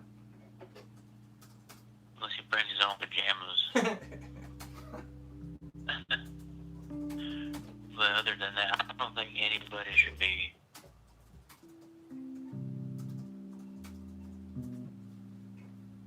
Do you have any questions for the chat today, Tim? My question is, what do you think about this What was that? gene who can pick their kids? They can choose a kid they want. I don't understand. I didn't catch that. The gene technology, people can. Oh, got you. Using Oh. genetic and then they're trying to think- manipulate. I'm not a fan of that stuff.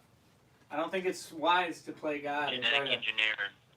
Yeah. You know, I think there's an appreciation you get what you get, and that's the way life is. Is you're dealt Right. cards, and it's meant for you to deal with whatever it is you got to deal with. Exactly. You're gonna love your kids the way God made Right. them, not the way you created them. And- You'll be like, one day you're gonna be like, damn it, I knew I should have made you with green eyes. Yeah, and you never know that we don't, because we reap what we sow. How, Right. There's a possibility that because you try to play God, that's why everything went the wrong way. So it's best to not try and play God, and maybe you'll get exactly what you think you want. Right. But you just gotta let go first. It's that paradox. If there's ever gonna be a chance of you getting it, you gotta let go. You cannot try to control the situation. Right. But yeah, I'm against that. None of that. I don't even think people should be knowing the sex. Don't even use the technology to find out what the sex of the baby is. Just wait until the baby's born. But how are you gonna think know at the that, baby shower what people should What do you buy? think about 21 and me? Gender neutral, or just give me money. Right. You know, I think we Right. try to know What too about much. 21 and me? Yeah, just we're supposed to. I mean, just marvel at creation. Just have that wonder that a kid has when he's just looking at a really cool looking mountain or some animal or flowers. It's like we've lost that, and we want to try and play God and get into our heads about it. Just marvel at it. Just wait. And when the baby's born, you marvel at the baby being born, and oh, good, it's a boy, or amazing, it's a girl. Right. For last question I have for you, Tim, since someone in the chat brought it up, do you think a woman, Sure. for the older women who may have kids or came out of marriage, especially if they had kids already, Yeah, do you sorry. think that there's ever a time where it's too late to have children? Well, I think it's too late. I didn't catch the first part of that question. What was the first part? For the women who may have kids, but it didn't work out with the first person. They do what's right. The kid grows up, 18, gone out of the house. do you think that that there is always a chance that they can still have a healthy, happy baby later in life? Given that the world seems to tell women that you have this amount of time and that's it. Oh, I see. Yeah, I don't think that there is a time frame as long as you can.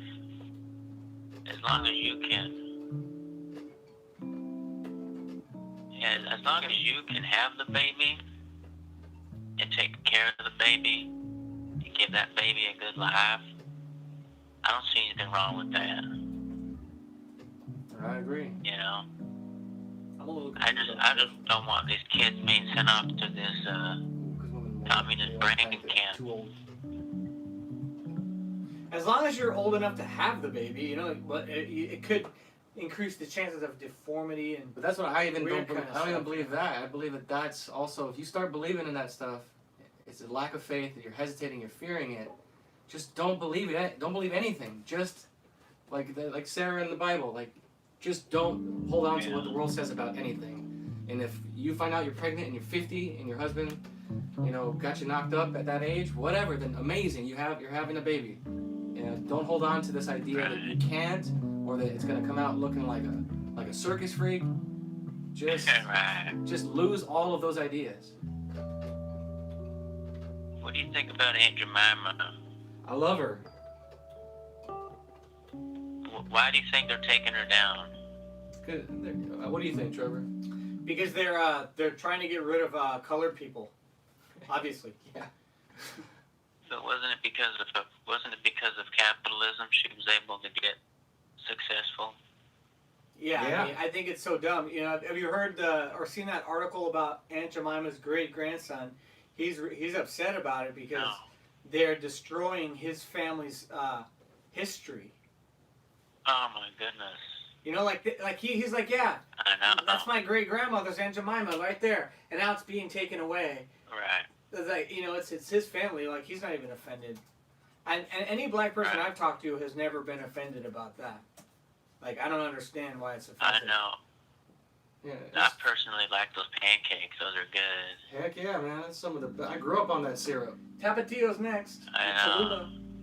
Yeah. And then Cracker I Barrel. know, man. You know what? I think because I'm Cracker Irish. Barrel, Quakers, I think because I'm Irish, Captain and the Crunch. box of Lucky Charms is a leprechaun on there. That's portraying me as a little tiny leprechaun, and I think Right. it should be removed. How come it's okay to make fun of white people and make fun of their freckles? Because white people don't care. Right. I care. Do you? Do you care, really I care a genuinely little care, bit. or do you only care because it's fair to care because they can care? I just care about express myself. Express yourself. Oh. Well, thanks for calling in, Tim. I really appreciate it. Hey, sorry there's a delay there, but thank you so much for answering the questions, man. No, but thank you for answering the questions too for the chat, and I'm just grateful that you guys like, you know, hanging out here and fellowshipping. When I get a card, because I don't have a card right now, I'm gonna donate some money to you, man. Oh man, thank you, and don't do it because you don't ever feel like you got to, but we appreciate the thought. Thank you. Speak for your damn self. You better send me your money, boy. Give me that money. No, sure. No, you better just give me the money. I want to support my local businesses. Thank you, brother. Thank you, man. We appreciate it. Well, there's a zero you delivery guys fee have if a- you support, you know. You guys have a wonderful day. I hope you guys set off some fireworks on 4th of July. You have a wonderful night, all right? You too, man. Good, All right. God bless. Good night. Thank you, the Lord Jesus. God bless. Take care. Wonderful man. So T Warrior is in the Uh-huh. chat, and he had a great little factoid he dropped. Where the hell is it? Blah, blah, blah. He just there it is. T Warrior said, I just saw a video of a 72-year-old Indian lady who had her first baby. Was it Elizabeth Warren? Yeah. And then there was a lady at church months ago, before the corona shut down. She was a child of parents who had her when her parents were like in her late 50s. So just I'm telling you, the world is full of nonsense. Just you gotta let go of everything you think you know, every narrative they gave you. Just let it go, and rediscover everything like a child would. That's what it means to go back to your original identity. Okay, child. All right, child. Child. Be a child of God. Let's see. Being ashy is like having a booger on the tip of your nose. That's a black people thing. Now, white people could be ashy too. You just don't notice it because they're white. Dixie beer's You changing. best believe we got that dry skin too. Is Just it don't quite see it. is it wrong for a black man to be on the cover of a do-rag package? Nope. I think it's completely I appropriate. think it's wrong for a white guy to be on the cover of do-rag package, and I've seen those. Yeah. They look nuts. No tea. All the white mascots logos are staying. Yeah, that's what's so funny. These Black Lives Matter people, like you're erasing black people's history. They're eliminating the people of color, black people, whatever you want to say, from the shelves. So, good job, guys. Yeah, Matt, it's a good song. Ooh, child, things are gonna get easier. Just not the white man statue. No, they're destroying white man statues all over the place. But I will give Trump a few points. He's been posting images of different vandals who are attacking the statues and destroying them. They're wanted, so they're asking for help in identifying them. So I hope to God, because that's 10 years based on the law that he activated. Ooh, child, things are gonna get easier. Ooh, child. Riff Raff, that's his name. That white dude with the cornrows. Black Tory says, I had a friend that had good hair who made it to the cover of a Skrull box. He didn't even have the product in his hair. Damn, who, Hake? James Hake? It must He got be a, black thing. wow. You know, this funny story, right? When I was like maybe 13 or 14 years old, my mom came home from the store and she got me this hair stuff. It was a novelty, right? She saw it in the store, and the name of the hair stuff was It's a Black Thing. That was the name of the hair stuff. It was like this hair gel for like Jerry curl stuff, and it was spelled Thing with an A. So she got it for you? For me. And I was like, I remember being like, why did you give me this? She said, because it's funny. Because it's and it was called It's a Black Thing. I wonder if that's on the shelves anymore. Oh, man. It smelled good, though. I thought it smelled good. I know Black Stepdad remembers the Mexican stuff. They would get this, remember those finger combs? You would put your finger through it, and it was a little flat comb. And they would get that with 3 flowers, pomade. That's for dogs, Slick bro. back. It's a little hairbrush? You gotta get the mats out? The guys would use that. Wow. It was trippy. Adriana says, Gorilla hair gel. Yeah, that's that cheap stuff you get at the 99-cent store or any Mexican store. Gorilla boogers, I think they call it. Ashy, I've never been scaly. That must be the Caucasians. I've never been scaly. So, the line is open if anyone else wants to call in. 818-308-5559. 818-308-5559. Any of the ladies in the chat, give that female perspective. Black Victoria. We know you females love to hear yourselves talk. So now's your chance. Now's your time. Come on in and talk it out. I know I usually say less yapping, more sandwiches, but right now you can yap. So, yap, yap, yap, yap. Adriana agrees. Yes, we do. You absolutely do. Those black hair products with the terrible names are always the best. Adriana gets it. Make more sandwiches. Make more sandwiches. And then buy guns. Let's see. T says, no such thing as cultural appropriation. There is not. Here's a question that's been on my mind. Ow! Damn it! It's been revealed! It's been on my mind. And I'm curious what you guys think about it. Because I'm not concluding to my reasons why, but the question popped in my head. Maybe it's from God, maybe from Satan. Who knows? But the question is, white people make up, what, 11%? I think it's actually less. I think it's now around 8 to 9% of the world Okay, we'll population. just say 8 to 11%, right? Of the whole world, right? And white people were supposedly, right, the ones who went and stole the slaves, right? This is what a narrative The that I've heard narrative, from yeah. people. They stole the slaves, brought them to America, made them build America for them, right? Yeah, the White House, everything, every statue. How? So here's the question: how can the minority of the world, which is only 11% at the most of a certain race, how can they rule the world? How's that possible? How are they able to 11% steal slaves, bring them here, and then create the greatest country in the world, where everybody in the whole world wants to come here? How is that possible? It can only be because of supremacy. You know, because black people right now make up 13% of the whole country, right? So it was there's less population of white people in the whole world than there are black people in the country of the United States. I mean, look at all the resources that Africa has, all the Africans they got, and they have not Well, created a civilization. I just want to know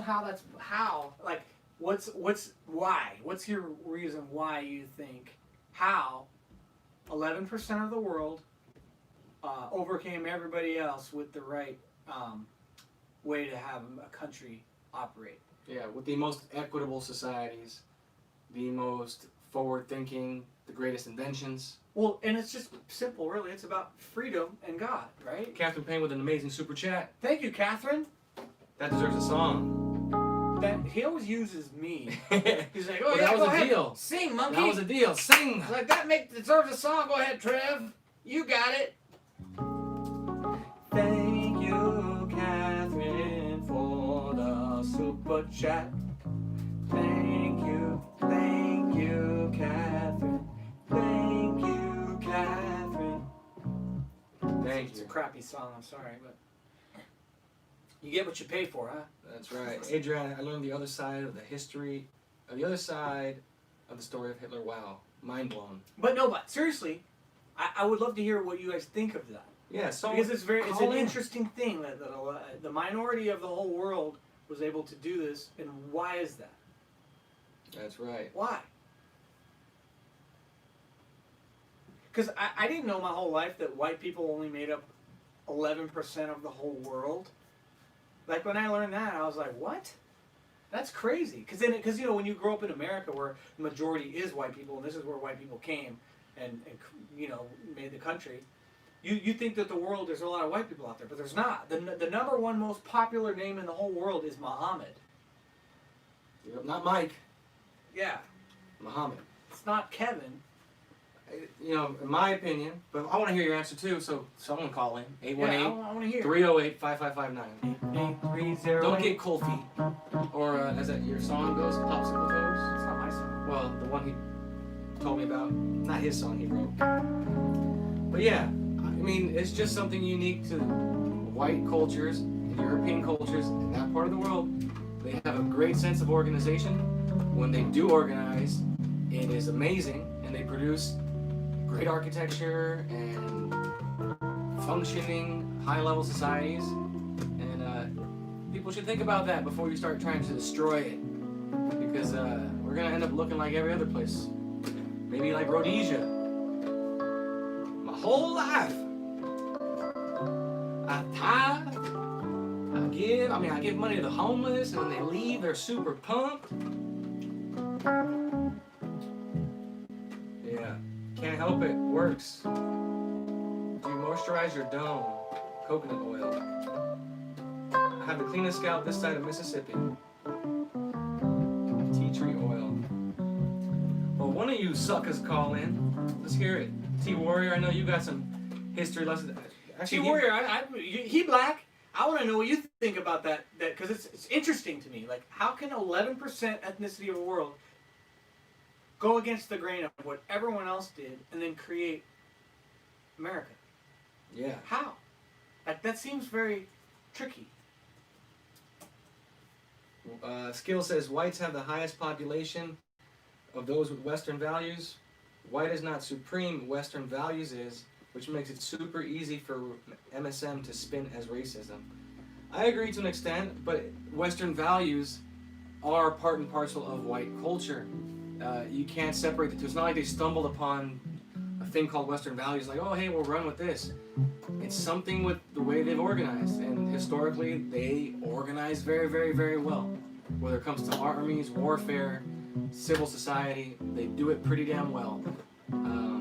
So there's something to that. But I also think, right, nobody invents or creates anything. God created all things, and all we can do is discover them. So I think ideologies, the idea of what America is, sure, it's been discovered by people, and to realize that maybe this is the right way to go, and this is the best way to go. But at the end of the day, there's no ethnicity, I don't think. It's just like music. Like, nobody owns anything. It's like we discover it, and we all enjoy it together. But, like, I don't know. When I think of America, it's freedom, right? Freedom is the word I think of. And because God, his love is freedom. Satan is the one that wants to control you and tell you, you know, with your mind or whatever. Like, there's no love and control. It's all about freedom. That's why, like, even in the, you know, movies like Aladdin or whatever, one of the only things you could not wish for is love, because it's the freedom to have that for yourself. That's the best way to look at it. The devil imposes and God doesn't. You have to do it for yourself. You got to, either you see or you don't. I truly believe God roots for everybody. He wants you to overcome it, but he's not going to do it for you. You've got to see it or stay blind and suffer. I always thought if God had a game, it was his favorite game of all time. It was a classic game to play. It would be hide and go seek, right? He hides and then we seek. That's right. Skill says, was it easier to hook blacks with the racism thing or to hook whites with the white guilt thing? I think it's easier to hook the blacks because that's an. Well, I think the only way you can create white guilt is to hook. There's no which way first. It's like chicken or the egg. You can't have guilt unless you're guilted for something. So you need that something to be guilted. Yeah, you need the act of why are you guilty? Well, for enslaving and being this monster. And again, look into it. The numbers don't match up. White people, I think 2% of, at the height of slavery in the United States, less than 2% of the white American population, not Jewish, white, whether it be Christian, Protestant, whatever, were slave owners. Very, very small percentage. The vast majority of white people were either indentured servants themselves, laborers, didn't own slaves, and in fact, it's because of those very white people, that 98%, that we got rid of slavery around the world. It was white people who were sick of it, because they also got enslaved in higher numbers across North Africa by the Ottoman Empire, the Moors, the Arabs, everybody. And slavery in itself is not racist, right? Because there's Africans in Africa who own Africans as slaves, and that's not racist, right? And at the time, there were also rich black people who had black slaves too, and that's not racist, right? It's only racist if one other race has another race, and I'm not justifying slavery. I think like I said, freedom is what love is, and if you have control and someone else is your god, like, that's evil, right? But that's the trick, is that, you know, calling it racism makes you think of skin color, it makes you think of ethnicity and divide, and it can create tension, because you're like, well, you know, it makes you focus on the physical things, when it's really just evil, hatred, anger. It's all those things, and I think it's by design that they want to make people you know, be caught up in these intellectual words. It's like when we started off the stream, I was talking about knowledge and eating from the tree of, you know, knowledge or whatever. That now, people get all this knowledge and intellectual words and stuff, and they have words like racism, right? That came up. It's like, oh, well, like, oh, it's not evil, it's not hatred, it's racism. And if you're like, well, what is racism? Oh, it's evil and hatred. Oh, well, why are we using this word? Why wouldn't we just call things what they are and be like, that's an evil person, that's a hateful person, you know, and then it's like it applies to everybody, and it's not about race. I don't know. Indentured servants is made up by the U.S. I've been to Ireland, and my best friend is Irish. They say slavery, and they were children. Well, yeah, I mean, that's it's a nice way to say slavery, but that's the truth, is that white people were enslaved in far higher numbers. They've always been a higher price. They're the world minority. They've always been sought after. It's no wonder that they fought so hard to get away from the rest of the world and establish their own place, because they are the true minority. And yeah, so indentured servants, yeah, she's right. It's it's a nice way to say slavery. Somebody owns you. If you didn't know what July is, our buddy Jesse Lee Peterson created this 2 years ago. This will be the third year in a row. But it's a little thing called White History Month. And I'm gonna celebrate with my friends. It's White History Month. So be sure to tell everyone. There will always be different months to celebrate. But this month's gonna be White History. It's almost here, folks. White History Month. I didn't start it, alright? It was a black man who made it. Skill says people forget what the Irish people went through, ripped from their own land by the English, right? White on white slave. Yeah, but don't forget the Scottish. I mean, dude, and that's the thing. I mean, white people have done it to each other, just like who sold the blacks to the Jews who brought them over here to the auctions? Blacks sold blacks. Blacks enslaved blacks. The English enslaved the Irish and the Scottish. It just never ends. I'm sure the Vikings took some prisoners too. It's the same thing. You know, slavery is slavery. So no one's special. No, I mean, everyone's a nobody. It doesn't matter what your ancestors went through. Are you a slave today? I mean, to Satan, maybe. Well, technically, I feel like if you're an employee, you're technically a slave, which is why I encourage everybody. I think everybody should have their own business, be their own boss, have their own destiny. Like, when I think of work, right, I think of people, like, you know, a lot of people would say that life is about getting a job and getting work so you can make a living so you can have a life, right? But I feel like work does something to you, right? But it doesn't mean working for someone else. It's like if I could have my own house, right, and say you built that house, that's work, right? And then you have a garden and you have to maintain that, that's work. Or, you know, cooking food for your family and providing, that's all work. And I feel like the more work we can do for ourselves that allows us to appreciate what we have for ourselves, that's what matters. It's like working for someone else for their dreams or for, you know, whatever they want. You know, you work at a donut shop and you're just making the donuts and you're like, damn it, I don't know anything with this donut shop. They just pay me to come work on these donuts. It's not as fulfilling as doing your own work. I really think that everybody should have their own business. And then it would just be partnerships, right? Like even if you're a professional dishwasher and you have a dishwashing business, a restaurant will come partner with you and be like, hey man, I want you to come work with us. It's not that you're the employee of the restaurant, you know, washing their dishes as their employee. It's like, no, my dishwashing service is in partnership with your restaurant and we work together. I feel like everything should be that way. But they don't. I mean, I feel like America doesn't want us to be. Well, I think the original intent would have worked out that way, but you got certain elite and these banks that have been trying to squeeze all that out there. It's a plan. You gotta, study Russia in 1917, study Germany before World War II, and you have your answers. And that's the same thing that's happening to America right now. Same kind of spirit behind people who are likely related to those people behind Russia, the Russian Revolution, and the Weimar Republic. But if you don't know that history, well, then you're not going to understand what's happening to America right now. Synagogue of Satan. Now. Let's see. Skin color literally doesn't matter. Every color has owned someone at one point. The media amplifies recent history we can track and keep minds shackled in victimhood and white guilt to cripple us. It's true, man. Yeah.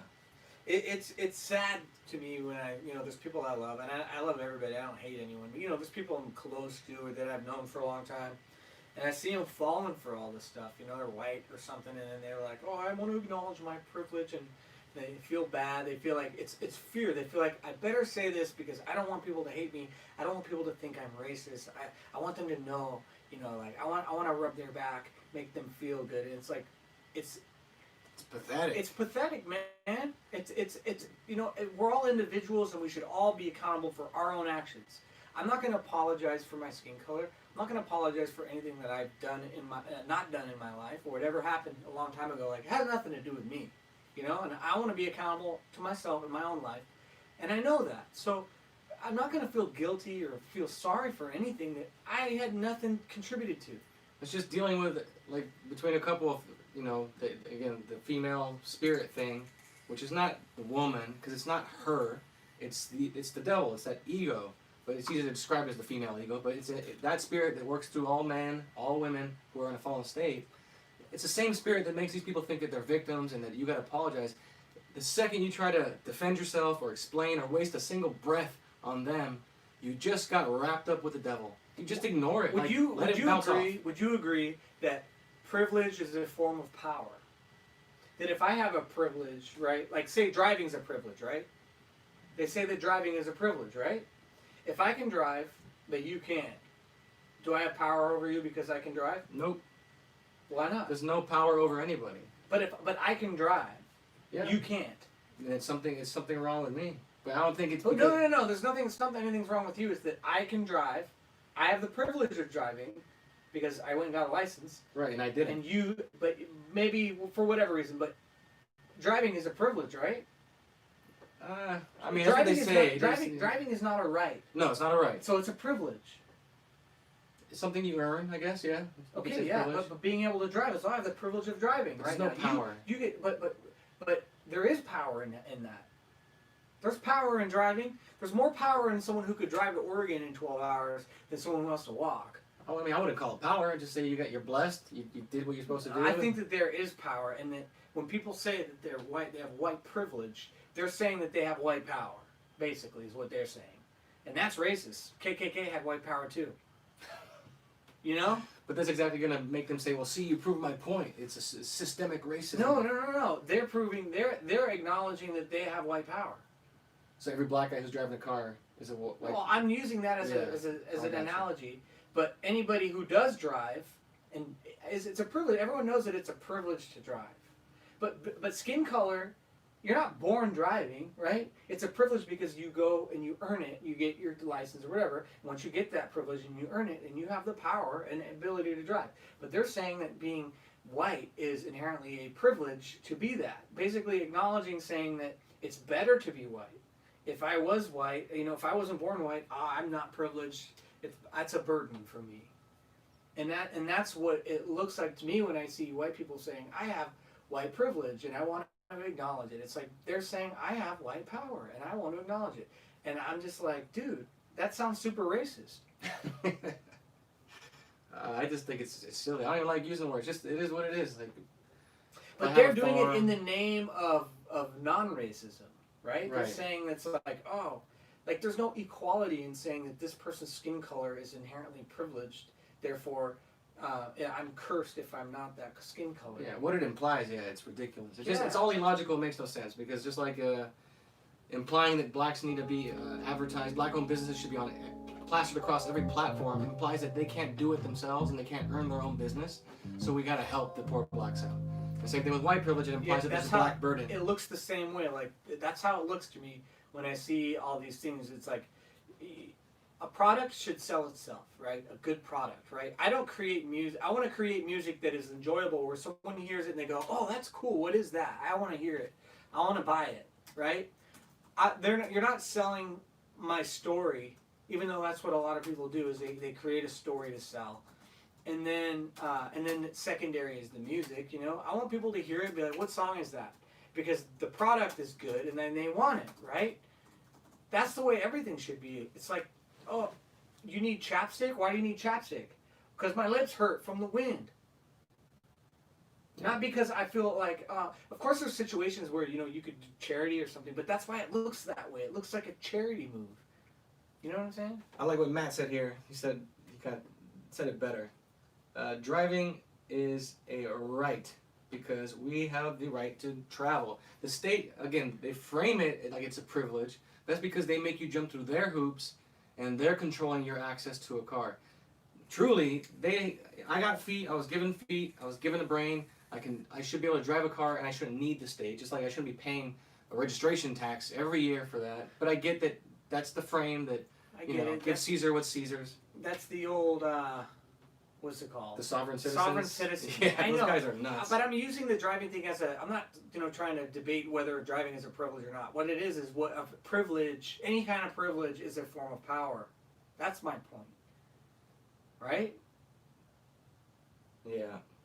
It's a synonym. Have you ever laughed so hard you turned Asian?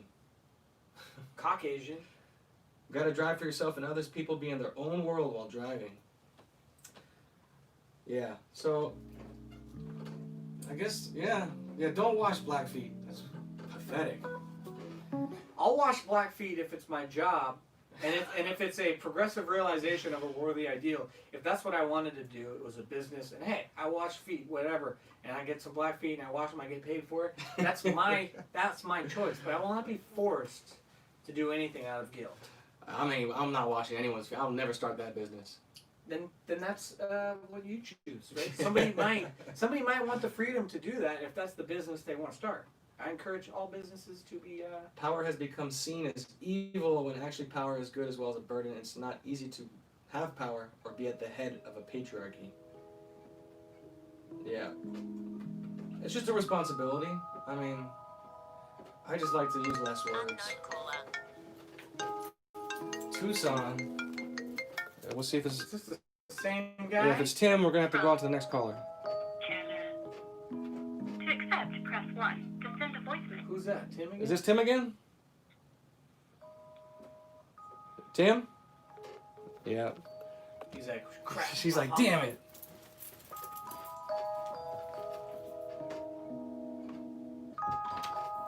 It kind of sounds like the Goonies. Remember what movie Goonies is like? The treasure.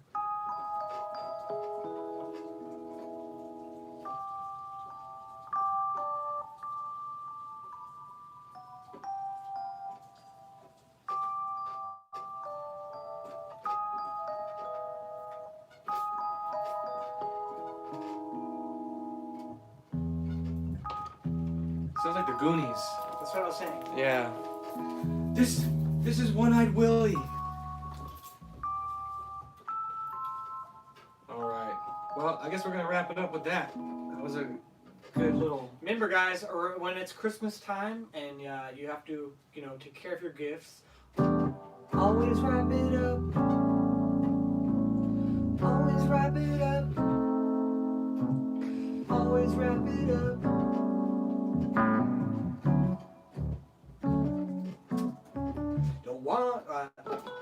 Don't wanna be a beta. Don't wanna be a beta male. Don't wanna be a beta male.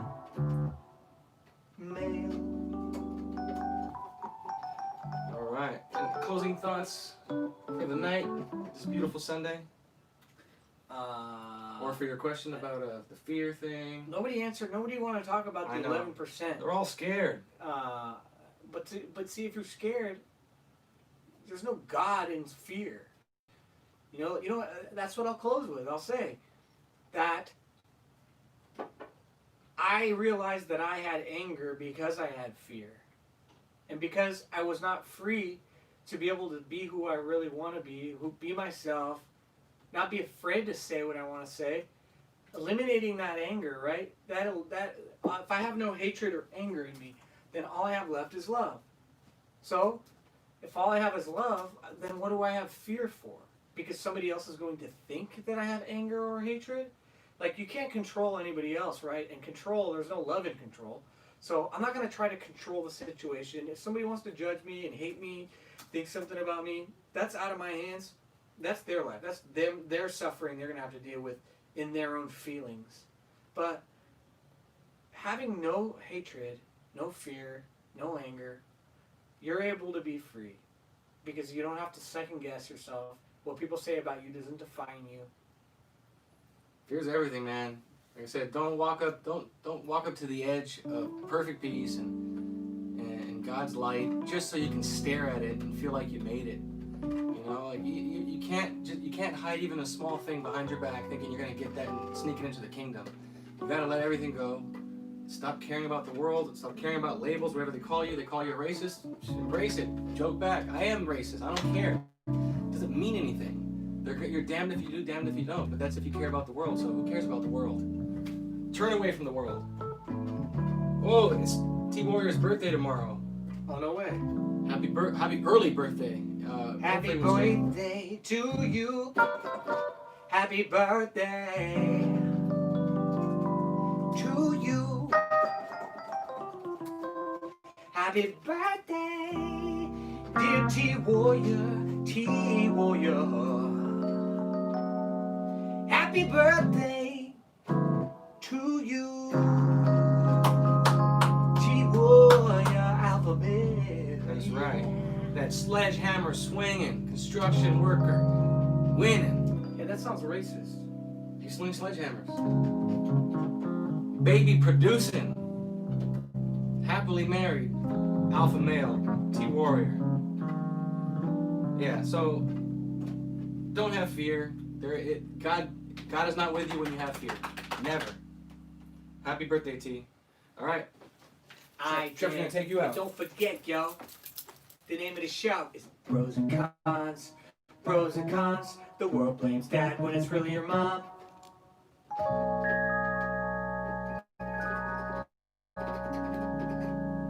Good night, guys.